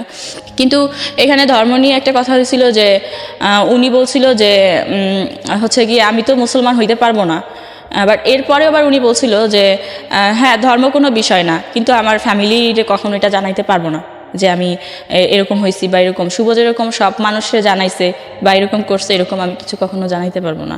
তাই আমি বলছি ঠিক আছে, কাউরে জানাইতে হবে না, কাউরে জানার দরকার নাই, শুধু আল্লাহরে জানাইলেই হবে। তো উনি হচ্ছে গিয়ে তারপর যখন আমার বিয়ে করতে যায় তখন তো উনি হচ্ছে গিয়ে ওনার কাগজপত্র সব তো এই ধর্মে, আর আমার তো মুসলমান ধর্মে, সেই ক্ষেত্রে ওনার সাথে আমার বিয়ে কোনোভাবেই সম্ভব না। তো কোনোভাবেই সম্ভব না। উনি বলে যে আচ্ছা ঠিক আছে, আমি হচ্ছে গিয়ে তুমি তোমার কাগজপত্র আমি হচ্ছে গিয়ে দেখি তৈরি করতে পারি কিনা।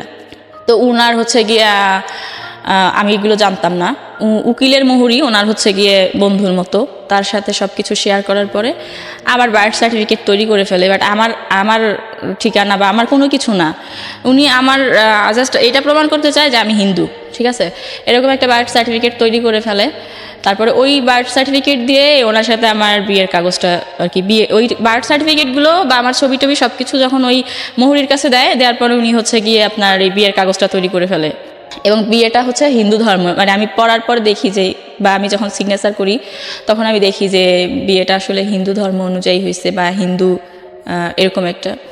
তখন আসলে আমার হাজব্যান্ড যে সে সব কিছু জানিয়ে গেছিল যে আমি এরকম হয়েছিলাম বা ওর সাথে আমার এরকম একটা সম্পর্ক, সব কিছু জানিয়ে গেছিল।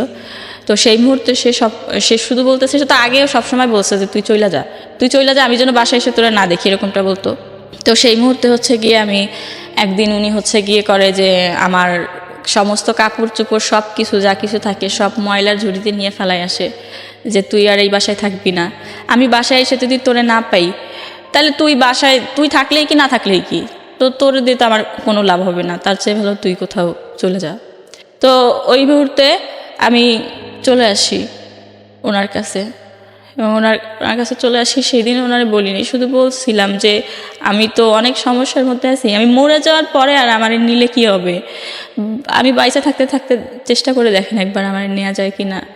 আমি মরে গেলে অনেক আগেই মরে যেতাম, কিন্তু আমি বাঁচতে চাইছিলাম, বারবারই বাঁচতে চাই। তো ও তখন বলে যে আচ্ছা ঠিক আছে। পরে ও একটা বাসা দেখে ওই বাসায় আমার নেয়। আর ওই কাগজপত্রগুলো ও করে, তখন ও আমার সাথে ওর কাগজ নিয়ে একটা কথা হয় যে হিন্দু ধর্মে কেন এই কাগজগুলো হয়েছে বা বিয়েটা কেন হিন্দু ধর্মে। আর ও কিন্তু এই কথাটা আমার বলে যে এটা জাস্ট আমার ফ্যামিলি দেখবে, আমি কি সেটা তো আমার ফ্যামিলি জানে, আর আমি এখন কি হব সেটা তুমি জানবা। বাট এগুলো যে সবাইরে জানাইতে হবে শুনাইতে হবে এমন তো কোনো কথা নাই, কাগজে তো প্রমাণ হবে না যে আমি আসলে কে। তো এরকমটা বলে। তো যখন ওই বাসা নেওয়ার পরে হচ্ছে গিয়ে ও ওই বাসায় আসে বা আমার কাপড় চোপড় নিয়ে আসি, আমি আর ওই বাসায় থাকি। তো ওই বাসায় থাকি, ও হচ্ছে গিয়ে দেখি যে ও কোনো কাপড় চোপড় টোপড় কিছু তেমন আনে নাই বা দুই একটা কাপড় চোপড় এরকমটা, বা ওর যে বাসাটা ছিল সেই বাসায় ওর সব কিছু আছে, ওগুলো ছাইড়ে আসে নাই। তো আমি হচ্ছে গিয়ে তখন ওর কিছু বলি নাই বিষয়, দেখি যে ওর কাপড় চোপড় বা কাগজপত্র ওর কোনো কিছুই এই বাসায় আন নাই। তো এভাবে থাকতে থাকি ওর সাথে। কত সালের ঘটনা এটা? এটা 20 সালের জুন। আচ্ছা, এবার আমি কয়েকটা কোশ্চেন করবো আপনাকে। আপনার পুরো গল্পটা আমি বুঝে গিয়েছি, তারপর আমি কয়েকটা কোশ্চেন করে এন্ডিংয়ের দিকে যেতে চাই। আপনি কি এখন ওর সঙ্গে আছেন নাকি ছাড়াছাড়ি হয়ে গেছে? ছাড়াছাড়ি হয়ে গেছে। ডিভোর্স হয়ে গেছে। প্রথম হাজব্যান্ডকে আপনি ডিভোর্স দিতে পারেন নাই বা দেন নাই? দিয়েছিলেন? না, দেন নাই। আচ্ছা, কি করেন আপনি বর্তমানে? আমি বর্তমানে কিছুই করি না। কিছুই করেন না? থাকেন কোথায়, মানে কিভাবে আছেন? খাওয়া দাওয়া, একটা মানুষের তো অ্যাটলিস্ট 3 বেলা খেতে হলে কিছু রোজগার করতে হয়, এগুলো সাপোর্ট পান কোথায়? এগুলো সাপোর্ট হচ্ছে গিয়ে আমি নভেম্বরের 27 তারিখে হচ্ছে গিয়ে 24 তারিখে হচ্ছে গিয়ে ডিভোর্স হয়েছে। তো ডিভোর্স হয়েছে, তারপর আমি 27 তারিখেই ঢাকায় আসছি এবং আমার সাথে যে মেয়েটা আসছে ওর কাছেই আসছি। এবং এই যে কথাটা আমি বলতে চাইছিলাম যে আমার সেই হাজব্যান্ড এখন পর্যন্ত ডিভোর্স না দেওয়ার কারণে আমাকে এখন পর্যন্ত ব্যবহার করে যায়। ব্যবহার বলতে এখনো আপনি ওর কাছে যান এবং আলটিমেটলি আপনাকে স্ত্রী হিসেবে ব্যবহার করেন? হ্যাঁ, আমি আসলে শুধু ডিভোর্স না, আমি কোথায় থাকবো কোথায় যাব সেই জন্যই কিন্তু এই সেকেন্ড টাইম যে বিয়েটা বা এত কিছু করছি শুধুমাত্র বাঁচার জন্য, নিজে কোথায় থাকবো সেই জন্য। আমি কোনো সময় আত্মহত্যা করতে চাইনি। দেখেন, এখানে একটা বিষয় বলি আপনাকে। লিমা তো আপনার নাম। লিমা, আমি আপনার গল্পটা এমনভাবে এখানে উপস্থাপন করেছি, আমি আসলে আপনার গল্পের মধ্য দিয়ে একটা জিনিস সবাইকে বোঝাতে চেয়েছি যে একটা মেয়ের সোশ্যাল সিকিউরিটি কতটা ইম্পর্ট্যান্ট, একটা মেয়ের অর্থনৈতিক সিকিউরিটি কতটা ইম্পর্ট্যান্ট। আপনি যে কথাগুলো আজকে এখানে বললেন সেটার মধ্যে কতটুকু ভুল ছিল, কতটুকু মিথ্যা ছিল, কতটুকু সত্য ছিল সেটা আপনি জানেন, কিন্তু এরকম একটা ঘটনা মানুষের সঙ্গে ঘটতে পারে বলে আমরা বিশ্বাস করি। হ্যাঁ, তো আপনি জানেন না আপনার ফিউচারটা কী হবে, কোথায় যাবেন, কি করবেন। তবে এটা ঠিক যে একদম জিরো ক্যাপিটাল অবস্থায় যদি একজন মানুষ থাকে তাহলে আমি বলবো যে তার দুটো হাত আছে, দুটো পা আছে, সুস্থ আছে, সে কাজ করে খাওয়ার সামর্থ্য রাখে। আমরা এখানে এমনও গল্প প্রচার করেছি যে গত সপ্তাহের আগে সপ্তাহে গেল, ভদ্রমহিলার চেহারা সুন্দর এবং সেও আপনার মতো বিভিন্নভাবে ভিকটিম, কিন্তু সে একটা মানুষের বাসা থেকে কাজ করে দুবেলা দুমুঠো অন্ন, এবং তারপরেও তার সমস্যাটা এত জটিল যে তার বাচ্চা আছে, সে বাচ্চাটাকে নিয়ে তার সার্ভাইভ করতে হয়। তো আমি আপনাকে একটা জিনিস যেটা বলতে পারি, আপনার এই গল্পের মধ্যে প্রথম বিয়েটা তো আপনি নিজেই করেছিলেন, তাই কি নয়? দ্বিতীয় বিয়েটা সেটাও আপনি নিজেই করেছিলেন, এবং সেখানে নিশ্চয়ই আপনার কোনো না কোনো, আমি মনে করি যে ভুল ছিল। ভুলটা একপাক্ষিক না, দ্বিপাক্ষিক। যিনি আপনাকে বিয়ে করেছেন তারও ভুল ছিল, যে কারণে সংসার টেকে নাই বা এরকম হয়েছে। তবে এটা ঠিক যে পরিবার ছাড়া হওয়াটা উচিত হয়নি। আপনার ভাই বোন যারা আছেন ওরা কোথায় আছেন? পরিবারের সঙ্গে আছেন নাকি পরিবার ছাড়া? আপনার কয় ভাই বোন? 5 ভাই বোন। 5 ভাই বোন। বাকি বোনগুলো কোথায়? বাকি একটা বোন, ওর বিয়ে হয়ে গেছে। আচ্ছা, আর আরেকটা বোন? 2 বোন 3 ভাই। তো বাকি বোনটা সে কি আপনার বড় ছিল না ছোট ছিল? বড়। বড় ছিল। তো ওর তো এরকম হয় নাই, না, তাহলে আপনার ক্ষেত্রে কেন হয়েছে? আমার ক্ষেত্রে এরকমটা হয়েছে যে আমি আমার মারে প্রচন্ড ভালোবাসি, আমার মারে কোনোদিন আমি কষ্ট দিতে চাই নাই। আমি চাই নাই যে তো আপনি এখন যে অবস্থায় আছেন সেই অবস্থায় কি মা কি সুখে আছে? মা কি ভালো আছে? আপনি চান নাই, কিন্তু না চাওয়াটা এইভাবে তো একটা ভুল ছিল। 16 বছর বয়সে বাসা থেকে বের হওয়াটা কি উচিত হয়েছিল? আপনি শুধু আমাকে এটাই বলেন। এটা আপনার একটা ভুল সিদ্ধান্ত ছিল। প্রথম কথা হচ্ছে এটা। হ্যাঁ, আমাদের সামাজিক রাষ্ট্রীয় জায়গাতে অনেক অনেক দুর্বলতা আছে। আমরা একটা মানুষের সিকিউরিটি নিরাপত্তার জায়গাতে, সেই জায়গাটায় আসতে হয়তো আমাদের আরও অনেক বছর সময় লাগবে। কিন্তু আমরা তো একটা পারিবারিক শিক্ষার জায়গাতে আছি, একটা কমন সেন্সের জায়গাতে আছি। 16 বছরে যখন আপনার জীবনে এরকম একটা দুর্ঘটনা ঘটে গেল, তখন আপনার উচিত ছিল পরিবারে ফিরে যাওয়া। বাবা মা তো নিশ্চয়ই আপনাকে ধরে রাস্তায় ফেলে দেয়নি যে তুমি আর বাসায় ঢুকতে পারবা না। সেটা করেছিল কি কখনো? করে নাই। আপনি একবেলা দুবেলা না খেয়েছিলেন, সেটা তো ঢাকা শহরেই ছিলেন। তাহলে পরিবারে না খেয়ে থেকে তো অন্তত একটা শেল্টার তো পেতেন। আপনি তো এমন না যে ঢাকা শহরে এসে 3 বেলা খেতে পেয়েছেন, ভালো থেকেছেন, সমস্ত কিছুটা হয়েছে, তা তো হয় নাই। তো আপনি পরিবারের তুচ্ছতাচ্ছিল্য আসলে ঠিক যে কাছের মানুষ অবজ্ঞা করলে সেটা নেওয়া যায় না, হলেও তো ঘরের মধ্যেই থাকতে পারতেন। মানে বেস্ট আমার কাছে যাই হোক না কেন, যে মা বা বাবা যদি গালি দেয়, বকা দেয়, তারপরে অন্তত মুখের সামনে তো অন্নটুকু দিত। সে তারা আপনাকে না খাইয়ে তো নিজেরা খেত না। আসলে দারিদ্রতা এমন একটা জিনিস না না, যে আমি আমার প্রশ্নের উত্তরটা দেন। দারিদ্রতা অবস্থা তো আপনি ঢাকায় এসেও আপনার পরিবর্তন হয়নি, হয়েছে কি? না, হয় নাই। তাহলে এই যে এতগুলো দুর্ঘটনা আপনার জীবনে ঘটলো, সেটা তো পরিবারের মধ্যে থাকলেও তো না হওয়ার কম সম্ভাবনা ছিল। কিন্তু এই যে বললাম যে আমার মাকে প্রচন্ড ভালোবাসি, আমার মার কাছ থেকে যে খারাপ আচরণগুলো আমি নিতে পারতাম না, এটা কোনো সময় আমি মানতে পারতাম এটা না। একটা মেজর মিস্টেক আমাদের প্রত্যেকের জীবনে। আমরা এটা ভুল করি, ভয়ঙ্কর রকমভাবে ভুল করি। আমাদের বাপ মায়ের খারাপ আচরণকে আমরা মনে করি আমাদের জীবনে অভিশাপ, এবং সেটার বয়সটাও ওই 16 বছর, অ্যাডোলেসেন্স পিরিয়ডটাই। কিন্তু বাবা মা কেন খারাপ ব্যবহার করেন, বাবা কেন বকা দেন, মা কেন বকা দেন, এটা যখন বুঝবো আমরা, তখন আলটিমেটলি অনেক লেট হয়ে যায়। আপনি যখন মায়ের বয়সে যাবেন, আপনি যখন বাবার বয়সে যাবেন, তখন আপনি বুঝবেন যে কেন এটা তারা করতো। যদিও এটা করা উচিত না, খুব টেকনিক্যালি বিহেভ করা উচিত একটা বাচ্চার সাথে, বিশেষ করে এই সময়টাতে বয়সন্ধিকারে।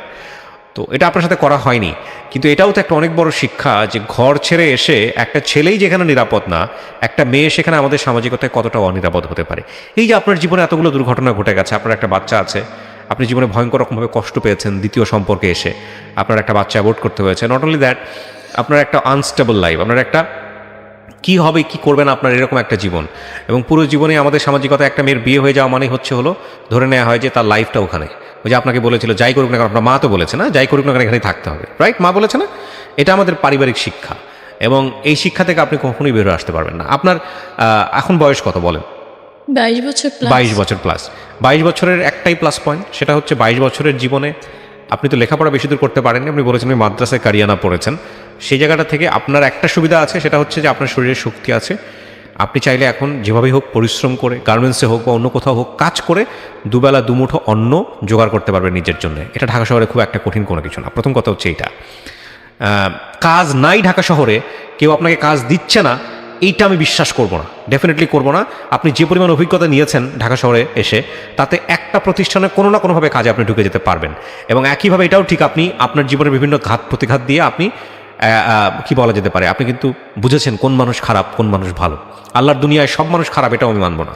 সো কোনো না কোনো কেউ না কেউ আপনাকে শেল্টার দিবে। কিন্তু শেল্টার দেওয়ার পরেই ওই মানুষের প্রতি দুর্বল হয়ে আপনি গভীর সম্পর্কে জড়াবেন কি জড়াবেন না, সেটারও একটা শিক্ষা কিন্তু আপনি আপনার জীবনে পেয়েছেন। পাননি? জি মুখে বলতে হবে পেয়েছেন। জি। আচ্ছা, তাহলে সেই জায়গাটাও আপনার চিন্তা করার সুযোগ হয়েছে। আমি প্রত্যেকটা ঘটনাকেই আপনার জীবনে যদি অভিজ্ঞতা হিসেবে নেই, তাহলে এই 22 বছরের জীবনের অভিজ্ঞতাকে কাজে লাগিয়ে বাকি জীবনটা সুন্দর করা সম্ভব, অবশ্যই সম্ভব। আমি শুধু একটা কথাই বলতে চাই প্রিয় দর্শক এবং শ্রোতা, আমি বিশ্বাস করি আমার এই জীবন গল্প অনুষ্ঠানটা গ্রামের একেবারে প্রত্যন্ত খেটে খাওয়া মানুষ থেকে শুরু করে সব শ্রেণীর মানুষ এই অনুষ্ঠানগুলো শোনেন, এবং প্রত্যেকটা গল্পই অনেক অনেক বেশি আমাদেরকে শিক্ষা দেয় কোনো না কোনোভাবে। বিশেষ করে একটা পরিবারে সন্তানের নিরাপত্তা খুব খুব খুব জরুরি। এবং বাবা মায়ের যদি এখানে ভূমিকার কথা বলি, তাহলে অবশ্যই বলতে হবে যে সন্তানকে ওই সিকিউরিটি দেওয়াটা খুব জরুরি। তবে এটা ঠিক যে সন্তানকেও বোঝাটা খুব জরুরি। বাবা মায়ের প্রতি রেসপেক্ট রাখাটা জরুরি, পরিবারের প্রতি শ্রদ্ধা রাখাটা জরুরি, রেসপেক্ট রাখাটা জরুরি। পরিবার যে কত গুরুত্বপূর্ণ, পরিবার থেকে বের হলে যে একটা আলাদা জগৎ, পরিবার থেকে বের হলে যে পুরো জগৎটাই আপনার কাছে হায়নার মতো হয়ে যেতে পারে, অনেক বুভুক্ষ একটা জন্তু বা জানোয়ারের মতো হয়ে যেতে পারে, সেটাও বোঝাটা খুব জরুরি আজকের এই গল্পের মধ্য দিয়ে। তো সুতরাং পরিবারের সাথে রাগ করে হোক, পরিবারের সাথে অভিমান করে হোক, এমন কোনো সিদ্ধান্ত জীবনে নেবেন না যেটা আপনার জন্য কাল হয়ে যেতে পারে। অনেক মাই আছেন যারা তার সন্তানের কাছে প্রিয় না, আমি জানি, জীবন গল্পেই আমি জানি। অনেক বাবাই আছেন যিনি তার সন্তানের কাছে প্রিয় না, এবং অনেক সন্তানই আছেন যিনি তার বাবা মায়ের কাছে প্রিয় না। কিন্তু পরিবারচ্যুত হওয়া কখনোই ওয়াইজ কোনো ডিসিশন না, যদি বিশেষ করে লিমার মতো অবস্থায় আপনারা পড়তে না চান। সো লিমা, আমি অনেক ধন্যবাদ জানাই আপনাকে, আর গল্পটা আমি প্রচার করলাম। আপনি আপনার দিনগুলো ভালো হবে, ভবিষ্যৎ ভালো হবে, এই শুভকামনা জানি। আপনি কিছু বলতে চান শেষ বেলাতে এসে? আমি বলতে চাই, আমার সেকেন্ড টাইম যে সম্পর্কটা ছিল এটা আসলে আমার বুঝের বয়সে ছিল, কিন্তু সব ভুল জানা সত্ত্বেও আমি করছিলাম শুধু ভালোবাসতাম তাই। কারণ আমি যেই মানুষটাকে ভালোবাসতাম সে ভালোবাসতো না, সে শুধু আমাকে ব্যবহারই করতো। লিমা, আমি আপনার এই কথাগুলোর উত্তর আমি দিয়ে দিয়েছি। আপনার বয়স মাত্র 22। আপনি প্রথম যে বিয়েটা করেছিলেন 16 থেকে 18 বছর বয়সে, এবং সেই বিয়েটাও কিন্তু খুব অল্প বয়সেই হয়েছিল। এবং এই 22 বছরের জীবনে এই ভুলগুলাই বেশি হয়। বিশেষ করে সবচেয়ে বেশি ভুল করে মেয়েরা, ইমোশনালি বেশি ভুল করে। হ্যাঁ, তাদেরকে খুব সহজে ইমোশনালি ব্ল্যাকমেল করা যায়। তো সেই জায়গাটা থেকে আমি মনে করি যে আপনার বয়সটাও অনেকখানি সাপোর্ট করেছে আপনাকে। তো আমি মনে করি নেক্সট টাইম আপনি এই জিনিসগুলো করবেন না, আপনার অভিজ্ঞতাকে কাজে লাগাবেন। জীবনে কোনো জিনিসই ফেলনা নয়। আপনার জীবনে যে দুর্ঘটনা ঘটে গেছে, সেই দুর্ঘটনাকে মনে করে আপনি যদি ওই জায়গায় দাঁড়ায় থাকেন তাহলে সামনে আগাতে পারবেন না। এই দুর্ঘটনা থেকে অভিজ্ঞতা নেন, অভিজ্ঞতা নিয়ে সামনের দিনগুলো সুন্দর করেন। হ্যাঁ, এবং সেটা সম্ভব। আপনি তো নিশ্চয়ই ধর্মভীরু একজন মানুষ, আপনি ধর্ম পালন করেন। তো সৃষ্টিকর্তার কাছে যে ভুলগুলো করেছেন সেগুলোর জন্য মাপ চাইবেন, এবং একই সাথে আপনি নিজের জীবনটাকে সুন্দর করার জন্য, ঠিক আছে, আপনি একটু জিরো থেকেই শুরু করেন না। নিজের কোনো রকম 2 বেলা 3 বেলা খেয়ে পরে বাঁচার একটা অবলম্বন তৈরি করা, এটা আপনার জন্য খুব কঠিন কোনো কিছু নয়। ঢাকা শহরে আপনি কতদিন যাবত ঢাকা শহরে আছেন? কত সালে এসছেন? 12 সালে এসেছি। 2012 সালে এসছেন। আজকে 9 বছর হয়েছে। 9 বছর ঢাকা শহরে থাকার পরে যদি আপনি নিজের জায়গাটুকু, নিজের অন্যের ব্যবস্থাটুকু করতে না পারেন, খাবারের ব্যবস্থাটুকু করতে না পারেন, তাহলে আপনার গ্রামেই ফিরে যাওয়া উচিত, পরিবারের কাছেই ফেরা উচিত, যত কঠিন হোক না কেন। আমি মনে করি তাহলে ঢাকা শহরের জন্য আপনি উপযুক্ত না, কিংবা আপনি ঢাকা শহরের জন্য উপযুক্ত না। কখনোই মানুষের দয়া দাক্ষিণের উপর নির্ভর করবেন না। হ্যাঁ, প্রিয় দর্শক এবং শ্রোতা, আমরা গল্পটা শেষ করছি। আপনারা সবাই অনেক অনেক ভালো থাকুন। এই লিমা থেকে আমাদের শেখার জায়গাটা এটাই যে পরিবার বিচ্যুত হওয়া কখনোই বেটার কোনো সলিউশন না। Thank you so much.